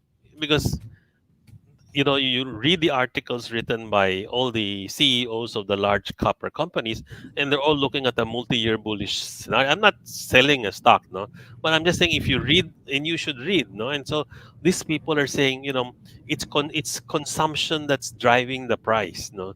So demand and supply. So the demand side has grown. The question is, when will the supply side go in? Hindi naman kabilis to come up with a copper mine and meet the demand, no. So even the correction in copper price from the once it broke the high, China actually released some copper from its stockpiles. No, that's why the price corrected a little bit. But the demand is there. That's only a temporary to sort of like dahan-dahan ng pag-akyat, but aakyat pa rin yan. No, that's the kind of thing. So it has to. So unfortunately, I need to know your stock, and then we sort of like go back and say what went wrong, because something must be wrong. If it's like that, something must be wrong. Either your analysis, or if it's a price. I doubt it'll take 5, 10 years to realize the value of the stock, especially for a good stock. Sir, from Mary Joy, bakit sa foreigns pag-angat na nickel sa atin here at PH, hindi pa sumusunod ang pag-angat? Let me try and catch up. My Tagalog supposed to be is good, no? Sandali. Bakit sa foreigns, pag-angat ng nickel sa atin here? Naiwan daw sir yung nickel sa atin, sa Pilipinas. Well, talagang you see, it's also it's also like the Atlas question, di ba? Copper is gone up to a 20-year high. Ang Atlas nasa 7 pesos, di ba? Ang 10 to 20-year high of Atlas is 22. Hindi pa tayo nakahabol. Sometimes it takes time, no? Nickel, for example, when you look at nickel price, is different from the nickel companies that we call nickel company. I think Nickel Asia is perhaps the largest nickel company and is far ahead in terms of what they're gonna do. No, I think they're looking at smelters. I don't know if they're done. But the other nickel company that are listed are not nickel companies. All they do, what they have is what you call a low grade nickel, where the Chinese buyers buy them for the ore inside because may byproduct eh. Because ore price is more expensive, then you buy the low grade nickel, which has ore, no? So it's really iron ore that they're buying, not nickel. I don't know kung uh, na-explain ko on what your question is. There will always be a delay between commodity price and reality because look at that. I think copper reached a 20-year high siguro close to around the end of the first quarter, no? But second quarter tayo biglang sumipa, no? At the end of the second quarter number. And then we'll go up some more at the end of the third quarter, which means October, once the financials of the third quarter are out, if it's higher than the second quarter, which I think so, or maybe, then the market will readjust because then it's taken a different valuation. Na. It's not taking 1.9 as the valuation for every first half. It could be 2 billion, for example, no, and so on and so forth. So we catch up. It will catch up. So sir, from Manette, sir, can we hold for a long term ang mga growth stocks? Oh yeah, I told you. Like I don't know kung open sa inyo yung kaninang Q&A dito. The staff were Yes, asking sir. They are. if it is, no. I have a very close friend whose investment view is always 5 years. Hahawakan niya at hahawakan niya hanggang oras ng ibenta, no? And it's not like it's like making five times ganon. Hindi. Sa question niya is, I will still keep holding it because I think pataas pa siya ng pataas. So if you look at his view, for example, of Atlas, no, and he bought Atlas at about 4 pesos, eh. No, he switched from a loss position to Atlas, and he bought it. He's still holding it. He's looking at like 2022 before I start thinking of doing something. Ganun kahaba. It may take a year. It may take 2 years. But look at where he's at. That's five times what he's holding. Medyo ngayon, almost 100% na in a few months. Eh, no? If you bought Atlas about 3, 4 months ago, it's cheap. I don't know where the chart looks like. But if you look at Atlas, let's say 3, 4 months, below, is really mura. No? So, but at that time, hindi mo alam that copper price will zoom like that, no? Creep up talaga. Demand and supply. Commodities is driven by demand and supply. If supply can be given in a short time, like nickel, no? What we call nickel, which is really low grade nickel, it's very easy to create supply for that, no? So demand may be met rather quickly compared to a copper mine or a gold mine, for example. That takes a while to do. All right. So next question from this. By the way, we are live in MAP and My Trade community. So please feel free to post your questions on both of the Facebook groups that we have. So okay, sir. In a from Larice, you have mentioned that in a bearish market we buy a good stock. But what are the characteristics of a good stock? Okay, well, if you look at short takes and our research recommendation, we are in a bearish market. A good stock usually, number one, has fairly good management. Number two, you can say a safe stock would be any stock in the index, no, is also good. Or you have stocks that we actually recommended uh, in our write-ups. DNL, for example, is a good stock. So these are examples of good stock. Why? Because good management, the business it's a dominant player, and the prospect of that business doing good, uh, and over the pandemic and even further, you're comfortable. Let's take an example. SM Prime is a good stock, but it's below pre-pandemic price, right? But the mall will open one day, and life will become normal one day, and we don't even have to wear mask. We hope, no. But it may take us a whole 6 months, a whole 1 year, 2 years, but we'll get there. So because Pinoys like to shop, and we all want to go to the mall, and we go like to spend time in a nice mall where it's air conditioned, and we will find a solution to this pre-pandemic. Don't forget, all the vaccines we have are all experimental, so to speak, is not commercially available yet, and there will be a final solution to all of these. A lot of wise men and good companies are looking for the final solution to the COVID. No, like SARS was solved. No, no, and COVID will also be solved by all these scientists that develop. So I say, look for a company that has good track record, good management, and even better if it's a cash dividend paying company, because while you're waiting, you're making money. From MAP, this is from our Facebook group, sir. Hi, sir. When do you say it's time to cut losses? I think a lot of people are asking this particular question, especially on a market like this. Well, when the stock that you're holding does not offer you any prospect of turning around or going back up, or if you think the stock will drop another 10, 20%, then get out of the stock. Take your losses. No, move on.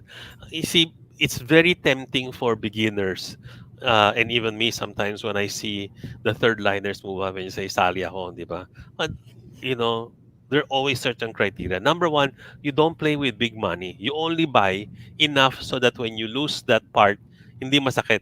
It hurts a little bit, no, but it doesn't hurt big time, no. So if you're playing with 100% of your money and playing with third liners, you better pray that you're so lucky, no? Because baka maubos yan, no?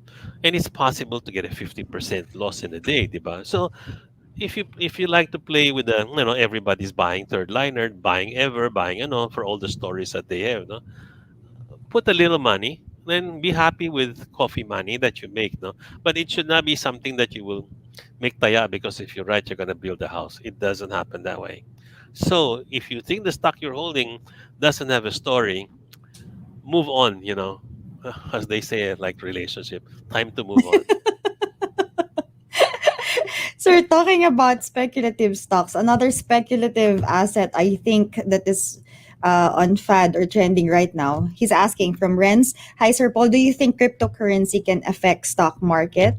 Or what do you think about cryptocurrency in general?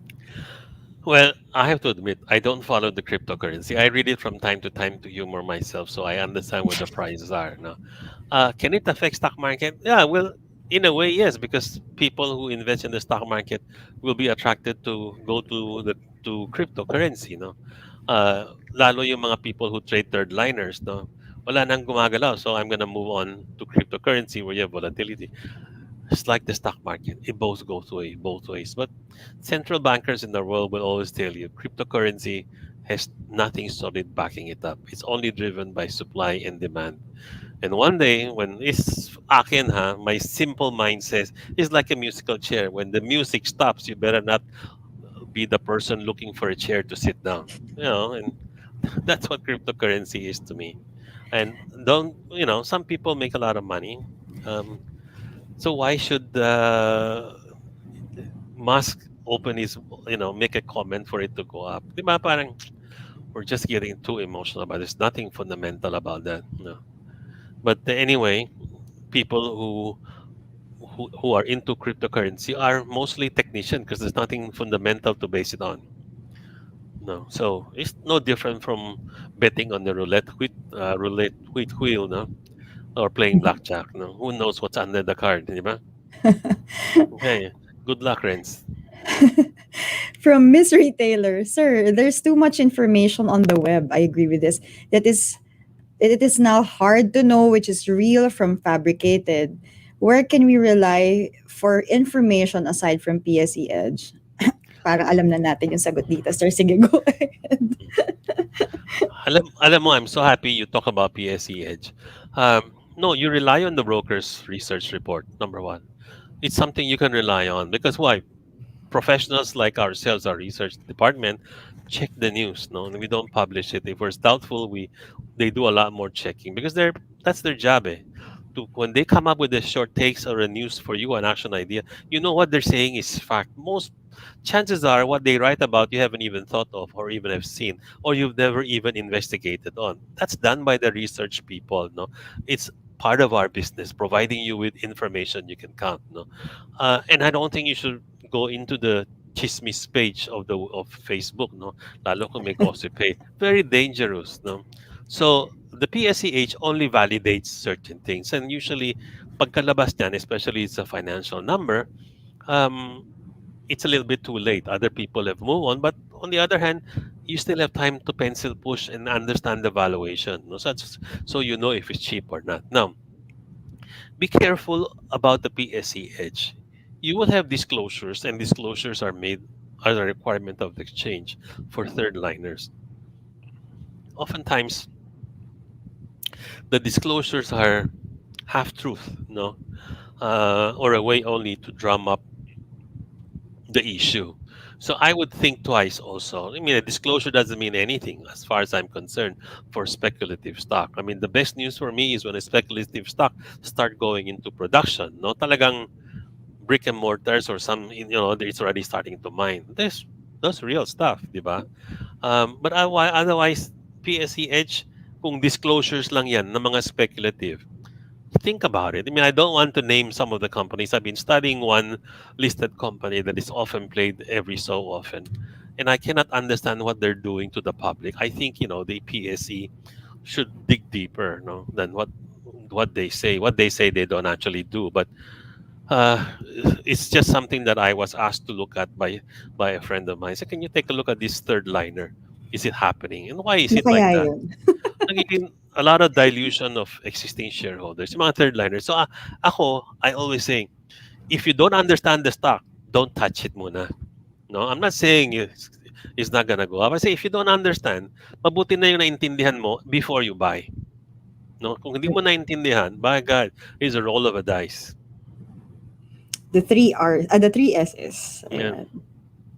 From Manoy's Finest, if you were to make a list of factors you would consider to conclude where consumer behavior would go after this pandemic, what would those be?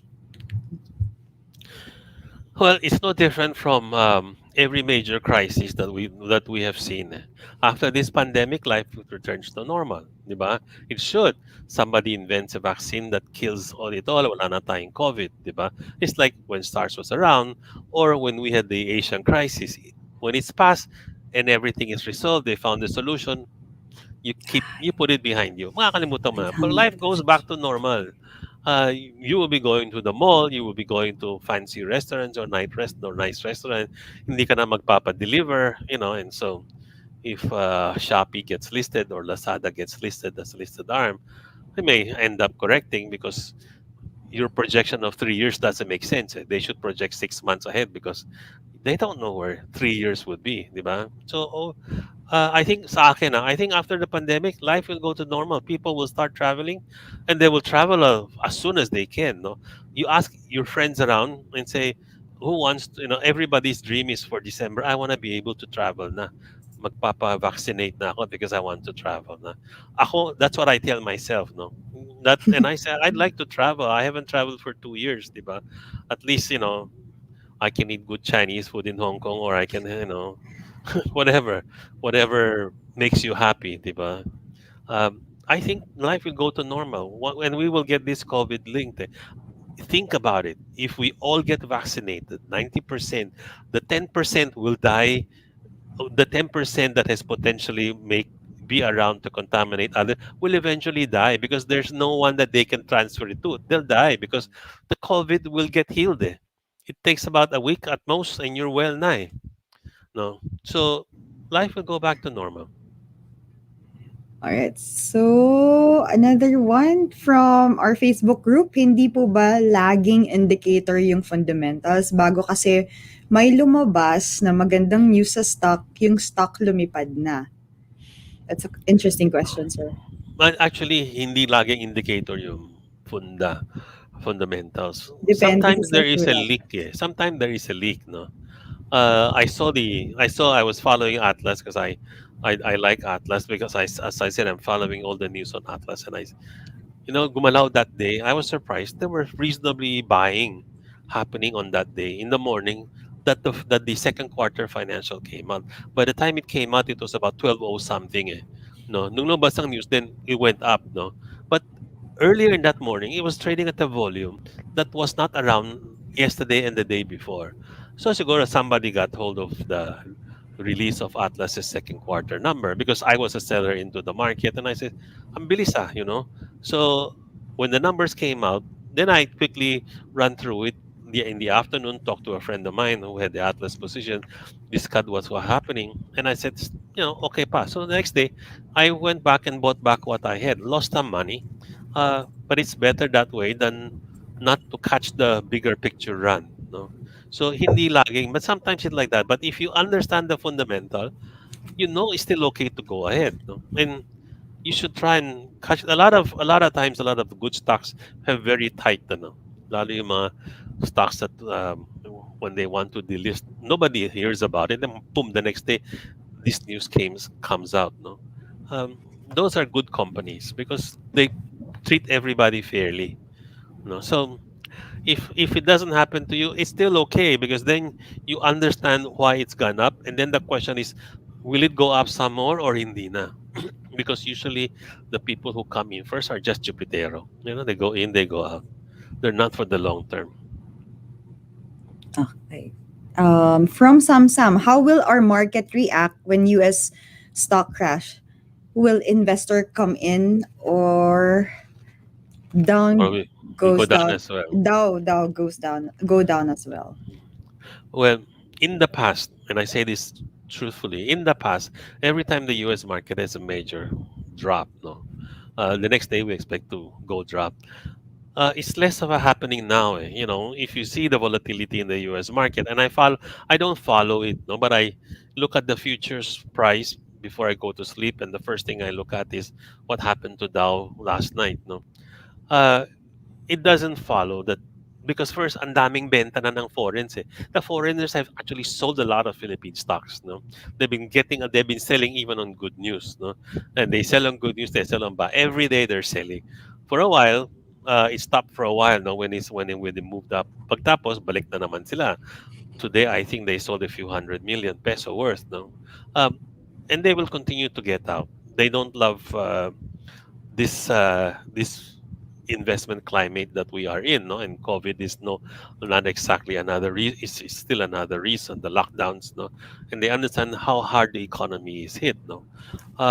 So but then the only time when Dow drops big, we will drop. So in other, if Dow drops 10%, alam mo, we will go down because there's something fundamentally wrong.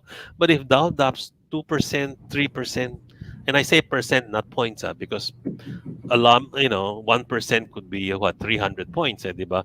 2% is 600. Well, it's every day for us, dropping 2%, going up 1%. So why should it excite the other side? Excite us because Dow drops. Depende. But if it drops 10% or 20%, no, which is, I don't know if it's ever happened, but 10% it is. No, those are usually what you remember, the Black Friday. They drop big, but because of a major event, no. So, but otherwise, yung usual 1-2%, when your word is crash, you're talking as like 10-15%, 20% drop in the US market. Uh, that's it has to be triggered by a major event that actually affects globally everybody.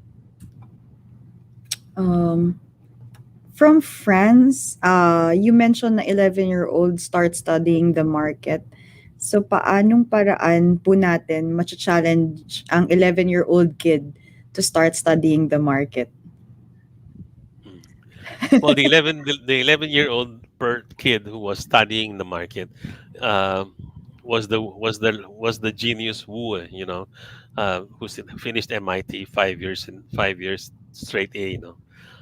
If it's sa akin, it's very hard to to get to get your son or your kid, 11-year-old kid, interested in the stock market because for a lot of them, they wouldn't understand. But you can inculcate certain good habits, no?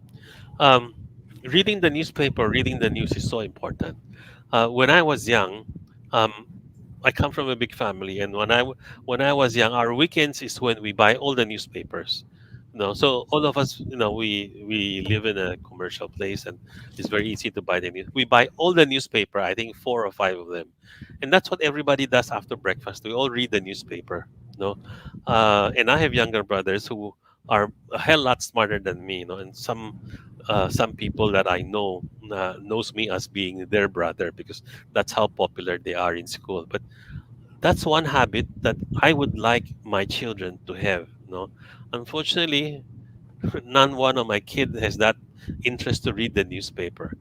We should learn to read the newspaper every day. So, wala nang newspaper, watch the internet news. It changes the format, di ba? So if your son likes to catch up with the news and is abreast with the news, that's the first thing because then he will go to the business page, Then he'll begin to understand how do I make money? How do I make money, And what is the stock market? So teach him the very basic. First is be I will challenge my 11-year-old by reading the news. Tell me what has happened today. Smart 11-year-old will tell you what's happening. And siguro if I would hope, if I have an 11-year-old that can talk with me about the news of the day, I'd be so happy. I have one son who's totally abreast with the news because all he does every day is read the news in the computer, including fake news. So anyway, uh, I hope I answered your question. Sorry, sir. Hindi ko napigilan to. From Romel Reyes, are there signs before the market collapse at our current situation? What are the factors to watch out for? Will you give us a heads up when those signs starts to show? Well, I don't think I can tell you. Well, there may be a sign when we think that the market is too expensive. and therefore you should get out, no, or at least take profit. I don't think anybody will tell you get out completely, but people, the brokers will tell you take profit because it's just become too expensive, or you start buying defensive stock. Those are words that telling you na medyo mahal na in our view, no, that the market is due for a correction. And like anything, nothing is forever. I say, you'll become self-fulfilling when we say medyo mahal na, and another broker says medyo mahal na, and everybody thinks medyo mahal na, it becomes self-fulfilling. That's what happens, no. What are the factors to watch out? When the stock price has gone out of whack, when everybody's buying, and when you got third liners that has no reason to go up 50% or 100%, you begin to think, di ba? Ano ba nangyayari? Di ba? Ano bang news? I can share a story about Ever, di ba? Everybody loved Ever. And I'm not bad mouthing a stock, but I'm just talking about history. So I didn't know what was happening. Imagine person in my position with a broken house with so many people. What are stories sa Ever? Nobody can tell me the story about Ever. Then somebody said, "Sir, tungkol daw dun sa mall sa Caloocan, SM is buying it." Yan daw ang chismis ng Ever. So for everybody listening to me now and who actually bought Ever on that news, do you know that SM already owns Ever in Caloocan? SM bought it a long time ago because whenever Gotesco built its mall before the fire, the land is leased from the Caloocan city. No, and then it went into some complicated transaction to own the land, and then that there's lawsuits and everything. And then when the fire burned, eventually that was sold to SM. Who sold it? Ever or Caloocan City? I forget, but I know it was sold. So I called a friend whose business is right across the street of Ever Caloocan, and I say, "Pare, what happened to Ever Cotesco land? Sino na may-ari? SM may-ari na. So what are people buying? It's already owned by SM, di ba? And SM, or Ever rather, owns two malls in Commonwealth, and there's another one in Ortigas Extension. And both malls has been foreclosed by PNB. No, and there's just an injunction that Ever filed. No, at the best is there's an injunction. Ever holds nothing. You know, and if you bought Ever, why did you buy? And if you lost money from it, if you made money, I'm happy for you. But if you lost money, as we said, know the story, di ba? You can see, go to Edge. You go to Edge, click Ever, look for Ever, and then you read the balance sheet, no? Mahaba-haba annual report. It will tell you what it owns, no? And then look through it. It doesn't own anything. It only owns two injunction over two malls that has been foreclosed by PNB for debts unpaid. Nothing else. Look at the revenue, unli it. It tells you something is wrong, di ba? So, unfortunately, we can't be on both sides of the market. We always have to be first on the long side first. Anyway, that's exactly what I'm telling you now. What are the factors to watch out when things are a little bit expensive? But there will be unforeseen circumstances that will happen. Nobody. The Asian crisis, for example, where because dollar was so cheap to in terms of interest rates as against local currency, so everybody started to borrow dollars, and then ang nangyari, uh, dollar started to strengthen, and I think Thailand was the one who started it. They couldn't repay their dollar loans, no? Yung mga kumpanya. It became like a domino that collapsed. Siguro, around that time, medyo kabado ka na, when things become too real, too unreal to be there, no? So you can see the sign, no? And the usually research people will tell you, we think it's good to lighten up. I can't hear you, China. Anything else? Oh, okay. Yeah, okay. Based from what you said, as you mentioned, research people, a research person is asking you, want to Yeah. ask you a question from Fred. Hi, sir. What's your criteria to decide on cutting your losses? Well, a very simple one and the most practical is if you have use for the money for another stock that you know will go up, you follow it. I talk fast. In other words, I'll cut this one so I can put my money to another stock that I think has a better chance of moving up than one that is heavy on the bag. No, um, that I think is a simple reason for you to cut. But oftentimes we tend to hold and then we hope forever that it will go and turn around. you gotta convince yourself, is it gonna turn around? And if you cannot convince yourself, and convince yourself, swear to God it will turn around, cut your losses, move on, use your money elsewhere, buy another speculative stock. Yeah, that's a joke. Oh, Fred, narinig mo yan. Fred, that's a joke. Uh, From Randy Vasquez, can you give me advice as a newbie if you don't have a lot of funds? What will be the strategy for the excess money that we are willing to take the risk? Thank you po. Hashtag PS, I love you. I don't know if Randy's a guy or a girl, but it doesn't matter. Randy, I think if as a newbie first and you don't have a lot of funds, but you do have excess funds, the perfect way is just to go buy good stocks and leave it. No, well, we do have a March product, no, that we have, and March essentially gives you a dynamic update of what are the good stocks to hold and buy.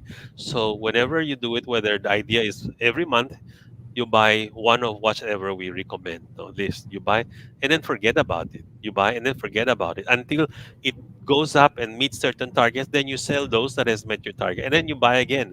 In other words, the usual way that people started out this concept was as a form of savings money and earning more than bank, because you will make more money in the stock market than bank deposits for sure, over time, not 3 months or 6 months, but over time that will happen. So if you invest in the stock market, you will make more money than the bank. That is for sure.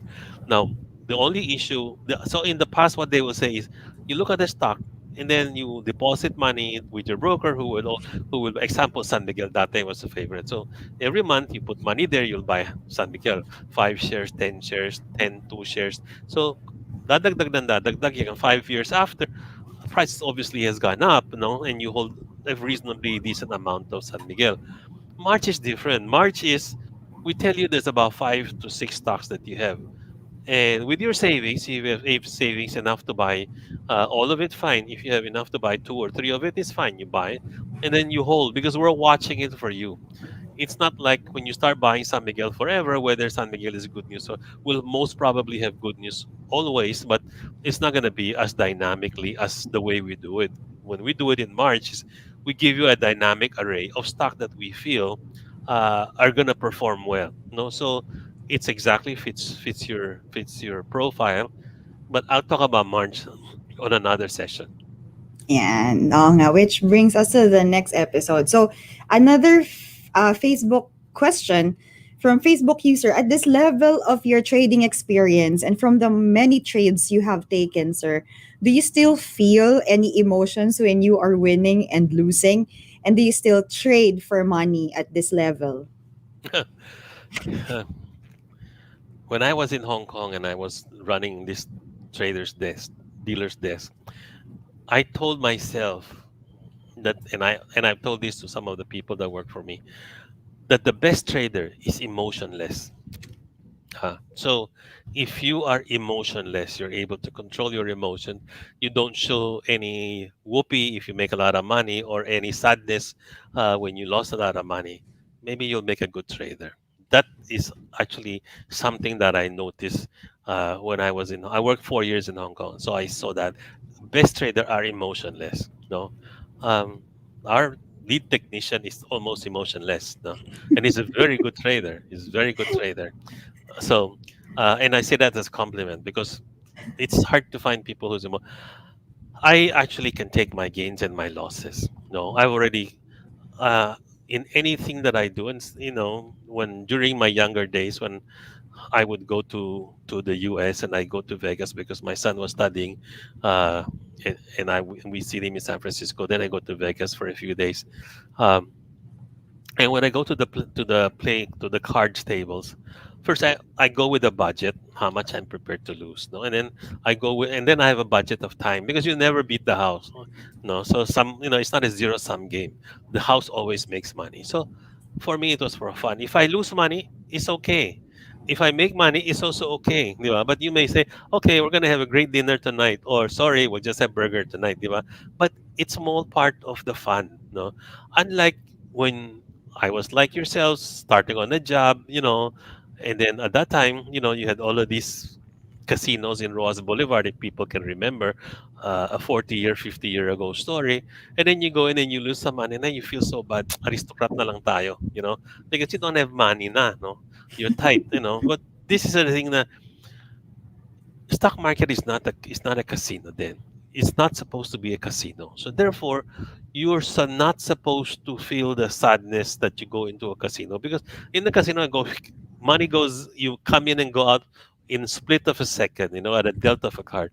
In the stock market, you're given time to analyze. You're given time and information to decide. Now, if you make money, it's okay. Be happy. If you lose money, it's okay. Because you know why. You've learned something that you will not do again. No, um, I do it for money. I mean, anybody that says I don't trade them for money is crazy. No, um, I don't trade my own money.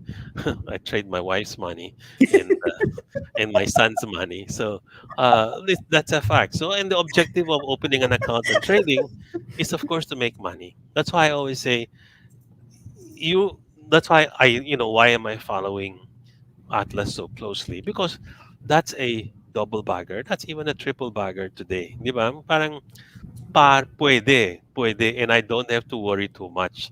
Those are the stocks that are good to buy.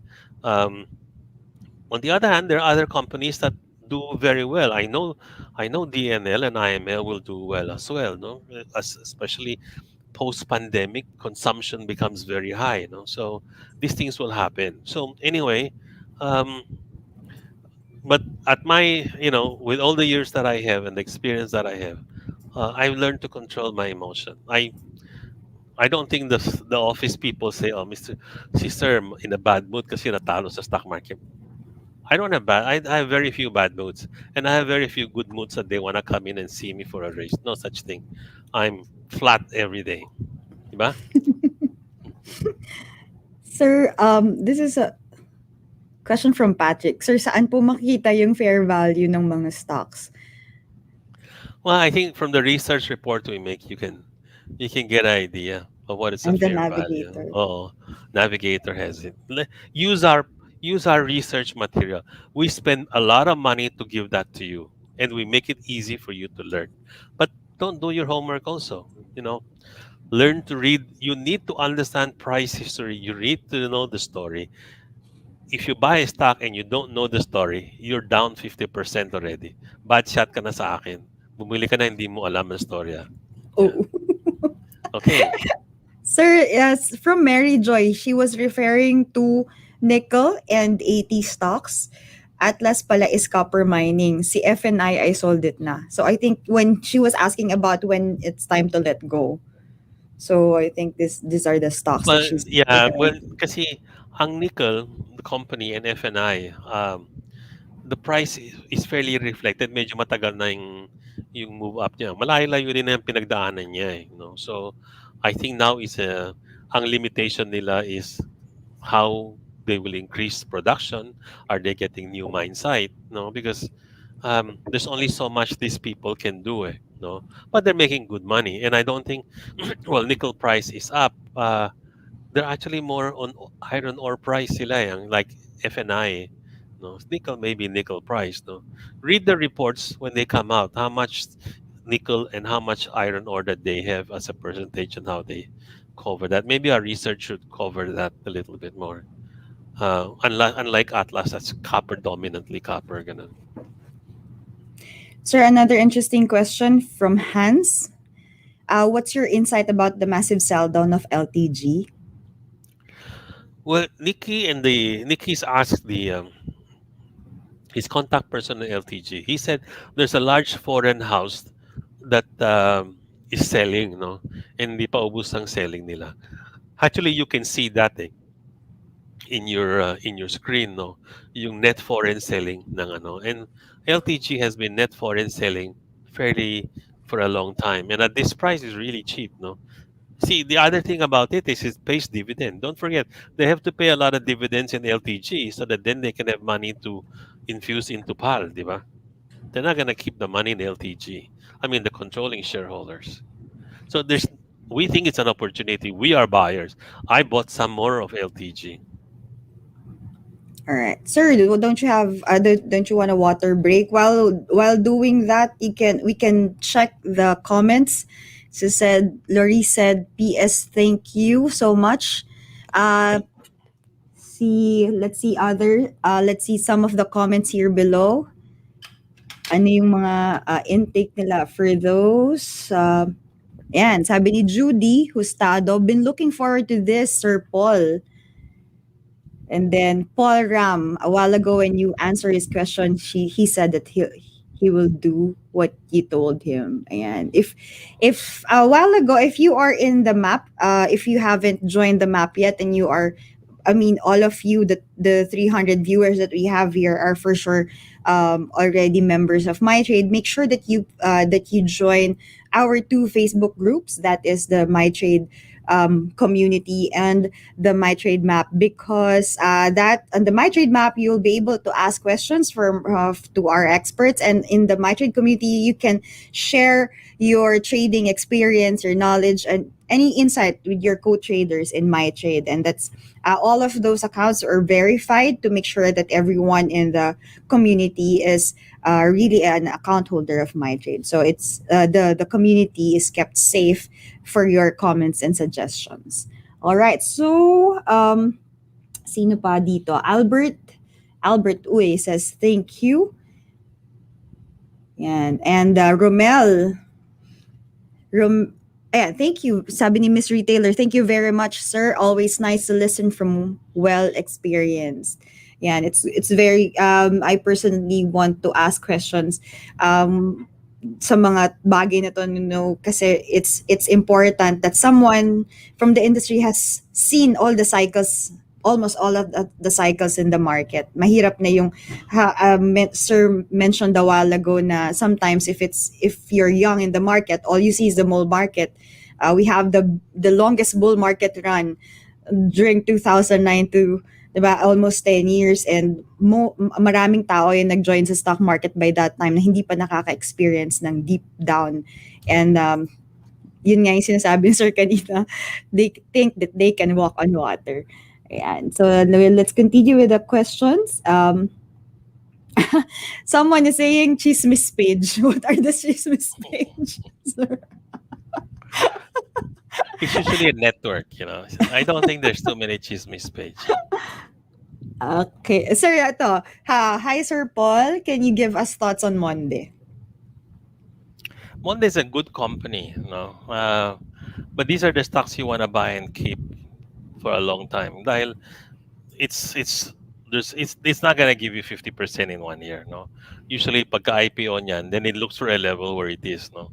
Then usually actually it corrects downward muna, sometimes 5% or 10% like Converge, no. Then it goes to a normal level, and then they will stay there. Then it starts crippling up as the company does more and better things, no? And Monday is a good company, and I have been fortunate to know the principal decision maker there, and they run the business very well. So I unfortunately don't follow it day to day now because they've grown so much, no. But they do well, and I'm convinced that over time their stock price will go up. But these are the things that you buy for your children. No, uh, it's like when we buy land, it's not for you; it's for your grandchildren. You know, they will benefit from it. But Monday is a good stock. It's fairly well diversified. It's got good management. And when I knew them, they were still they only had, you know, the instant noodle production. They had MY San, the biscuit company. They have their own Monday biscuit company as well. They did not have the fake meat, as they say, no, all of the other quorum, and they don't have the Australian that they've invested in.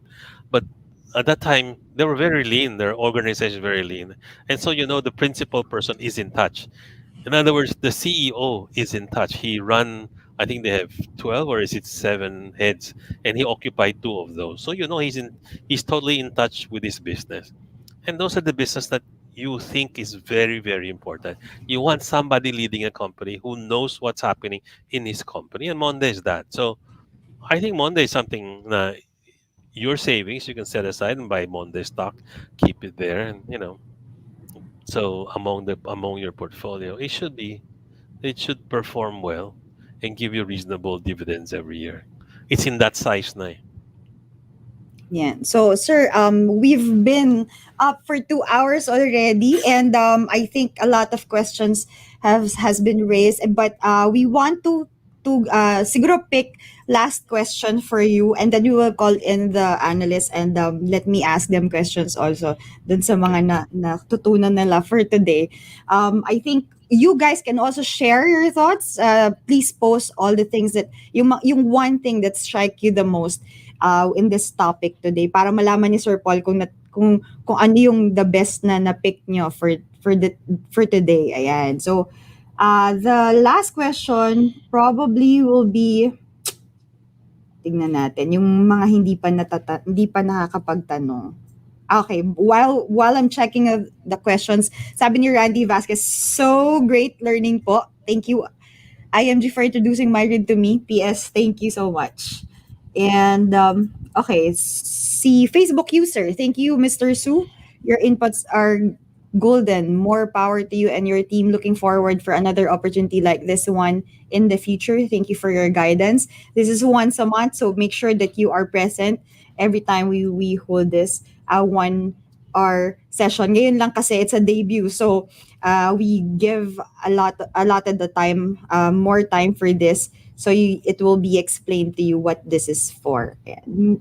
And siguro ito na yung last question is from mhm, meron ako nakita about PSE and in terms of trading from without related policy, I believe some brokerage firms will remain complacent as they benefit anyway, whichever the client goes, whether buy or sell, Abacus excluded, as I speak from experience. Thank you, Melissa. There. Would it be fair if PSE implements guidelines on period of time within the transaction should be executed so that brokerage firms will be forced to comply and improve their system? I think that comment came from this question, sir. Okay. Just let me try to understand. PSC implement a period of time within which transactions should be executed so that brokerage firms will be forced to comply. Actually, all the brokerage are automated in terms of order placing. In We have changed from how it was during the first few years I was in the business. Mano mano pa noon. And during that time, there's a lot of cheating going on, by the floor traders. Um, when you call your agent or or you input into your computer, it goes zip straight into the queue of the PSE. It doesn't wait for someone to run to the blackboard to write the order. So it goes there, and then your price get either executed or you have to be queued until it's done. No, um, it's it's always like that. That's why, let's say you're in a buy transaction, you're buying something at 7 pesos. No, and so you see this pagka zip mo ng enter, it goes in, and then you see that 7 pesos is due, the stock is buying doing 701, and then you see it's doing at 7, and then you see it at 699. You assume that when you see a 699, your transaction at 7 has been done. No, you being the outside the stock exchange, no, the broker. But you can assume that it's been done. And if your broker comes back to you and say, hindi ka na done dahil, it went bounce back to 8 pesos that day. You have your time that you gave the order or you input the transaction, and he will have to show you at what time he put the order into his computer. There is a data track on the time that each order is logged into the trader's computer. And so every broker should have that. And in the past, what you do, the pre-automation time is you call to the broker puts in the transaction slip, and then he goes to the board, literally the blackboard, to post your buying order. No, so there is a timestamp of the order. No, so if your account is handled by an agent, you have a time when you tell him, no, and you can see naman. If you're online, pagkapindot mo doon, it says enter. It's like seconds. No, not even second. It should go through. That's the whole advantage of automation, and there's audit trail. So if you think na you've been cheated, no? Because they can cheat you. Your broker can cheat you and say hindi ka na done. They'll just change your name, di ba? In the transaction sheet, you can actually complain. All you need is the time you called in for that order and what the prices are. And there has been people who actually has been doubtful, and we have, that is always available. In our case, where you're talking about not online but the traditional way, all the phones are recorded. We're one of the first local house that has all the phones recorded. And so when you call into your agent and say, I want you to buy or sell this, ano, and then then the transactions are, I didn't call you, eh. I never gave you that price. I told you to sell, not buy. We have a tape recording, so we don't have to. It's very easy to prove other, and this it has happened where customers think that they said buy, but they said sell. It has happened. But every broker, if you're online, more so, the moment you press enter, it should go zoom in, unless of course, and your system will confirm that you put in the order na rin, eh. Yeah, and you can complain. You can say, my system says it's done. How come you're telling me it wasn't done? You can, and the PSC will investigate. The PSC is very good in investigating these things, and they like to investigate these things because you need customer and you need customers to be trusting the brokers and the broking system. Thank you so much, Sir Paul. Ano, madami ba kayong natutunan? Let's call in our analyst. Tignan natin kung ano yung Uh, na-pick nila yeah. Okay. today. No, Ayan. I have one last thing before we go into this thing. Let's go ahead. Let's go ahead. We've created this Facebook group called the My Trade Community, and we call it the community. Um, the My Trade map is very well patronized by our customers. The My Trade community is primarily a Facebook page where we want our customers to interact more with other customers. If you have a view, a question, you post it there, and other customers are free to comment. And so we don't have to get involved. You are sharing your ideas with people on the same side of the business. I've seen some where one was complaining, another one second the motion. No, but it's that is valid. That's okay. But it would be good for somebody said, I think this issue is good because of that. And then someone will say ganon ganon. So you know, we don't know everything 100%, and we're not always correct 100%. When some of our customers know a lot more than we do because they have a network of chismis, diba? So there's no page for chismis, but it's a network. Eh? So some people have a lot better network. No, share that in that page. My trade community is meant for customers to share with other customers their view and for other customers to react. No, uh, all we control is just make sure we don't bully people. We don't, we don't do those things. No, or somebody doesn't bully people. Okay, you guys, your take. Hashtag no bullying. Sorry. Sir, thank you so much. And I think sobrang natuwa yung mga tao.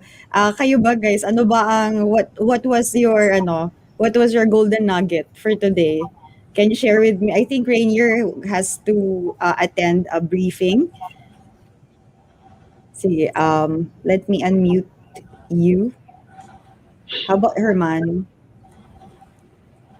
Unmute yourself. I can't unmute you. Uh, Ayan. So, ano bang take mo? What's your golden nugget? ako muna. Okay, first of all, Sir Paul, thank you so much for that wonderful presentation. I'm sure almost all our most of our clients really appreciate the time that you spent with us because not all companies get their CEOs to be in touch with the client. So thank you so much for that.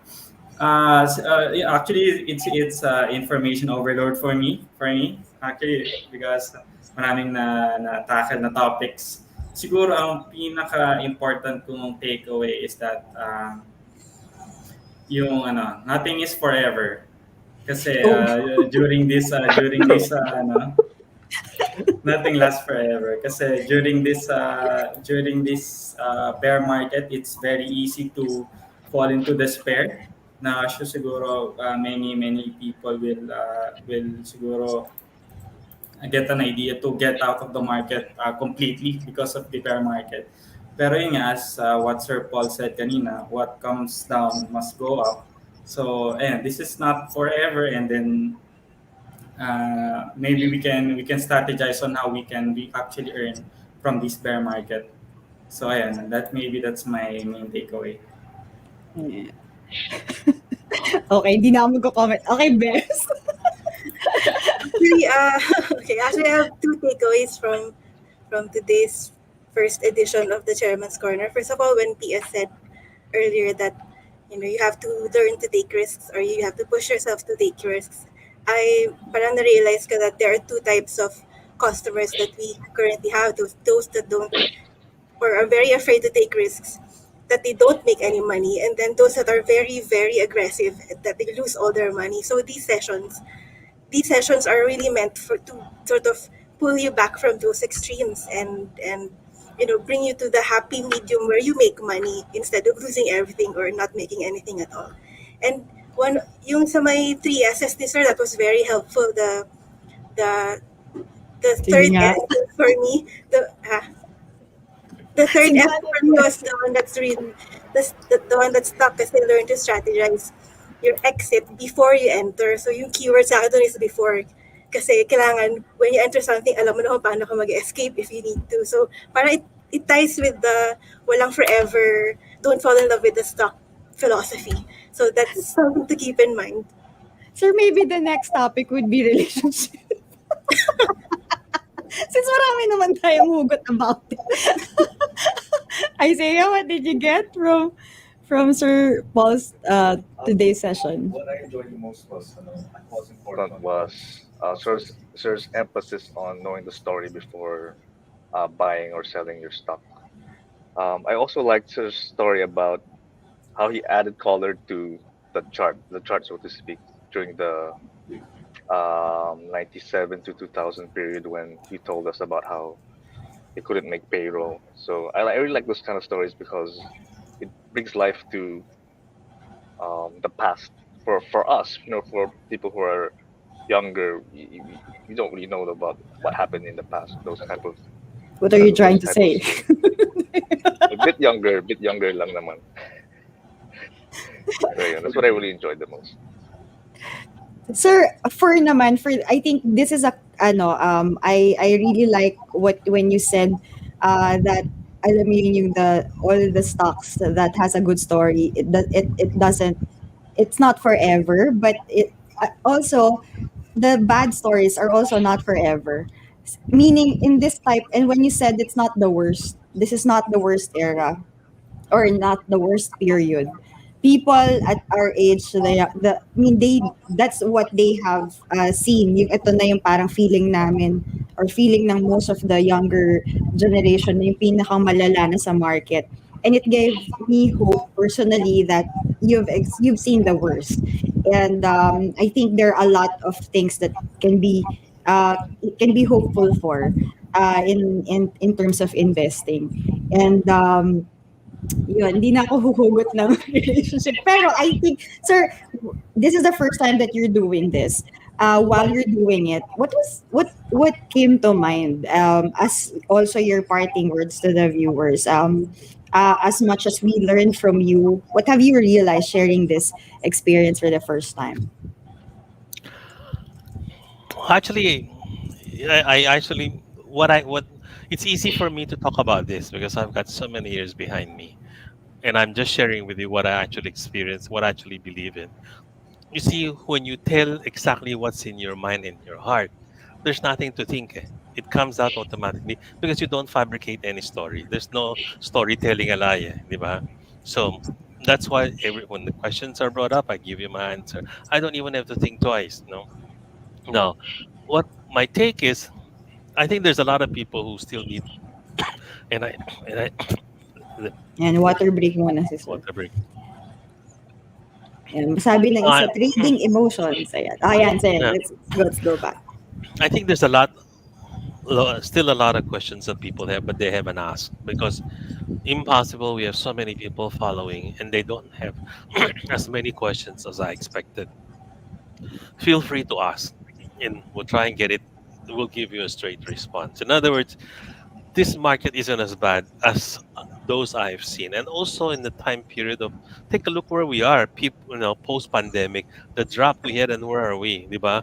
Parang if you think about it, you should have said, I should have bought Ayala Land at the drop. I should have bought this at the drop. It's like the run up is, or I should have bought ICT and I would have made two times my profit, di ba? Hindsight is 2020. As long as you know the fundamentals, you know the story, there's nothing to be afraid of. But that, you're not borrowing 5 6 to buy the stock market, diba? So these are your money and your savings. You got nothing to lose. I think it's rather foolish for people to keep money in the bank and only in the bank. No, it's good to diversify. Have money in the bank, have money in the market. But if you're totally in the bank and you're earning what, 2%, it doesn't make sense. I mean, we got good stock that pays 5%, 7%, 9%. And so look at that. Look at the dividend plays. But it's not surprising to me. My eldest son, for example, doesn't understand the stock market. He's an engineer. The only thing he understands is wastewater. So I had to teach him how to buy stocks. But not everybody understand. But there's money to be made. I said, your money sitting in the bank is only earning less than 1%. Buy the stocks and just leave it there because you're buying good stock, and those stocks are up what, 20 30%, no? And he's in the States where stocks are even slower, no? So at that time petroleum was down, eh? So I says, you buy one of the oil company, you buy a drug company, and then you buy the index things. It's up 30 even more, so you buy bought the bank share at where it's what, like 110, it's now 170. Less than a year he can even sell because taxes there are very high if you hold it for less than a year. So the same thing, we have a lot of bargains that you will realize a year from now. The only thing is, I say, read and try to understand. We provide you with the perhaps the best research report that the industry can provide. It's not very long, but it's very precise, and you understand what they say. We don't talk in scientific language, and all it is just reading it. It's in map. It's our short takes. No, our research is geared towards the mass market who don't have time to read 5 page reports. I don't read 5 page reports, very rarely. I like a 1 page because that's all I want to do while I'm drinking my coffee or having my breakfast or whatever. I'm reading the news, no, and then I dig deeper into what he said. Our short takes is fantastic, and it's done by our research team. And you meet our research team every time we do this. They have something between their ears, I assure you. And so we're proud of our research, and we want to push that and say, hey, look, our research and our technicians are very good, and they're down to earth. Because I think if they're telling a lie, I'll be the first one to ask them and say, hey, there's something that you're not covering here or not covering enough. I read the report, so I know what's happening. And so I can tell you, I read the short takes every day. And I have a small circle of friends that asks for a copy, and I forward it to them every day. Because it's the best way to get in tune with the market without spending 2 hours that you don't have. That's all. Thank you. Thank you, sir. So, there you have it. One of the favorite quotes from Sir Paul, I remember, is when he mentioned this during the market outlook in 2019, just before the pandemic. Sabi niya, the greatest thing in the world is sharing what you know to others. And when I heard that, I was reminded that I am in the right organization.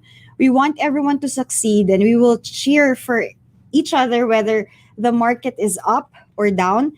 That what my trade is all about, it collaboratives and smart investing. So next, we will tackle, I didn't mention anything about March because that will be our next topic for the next chairman's corner. That will be next month.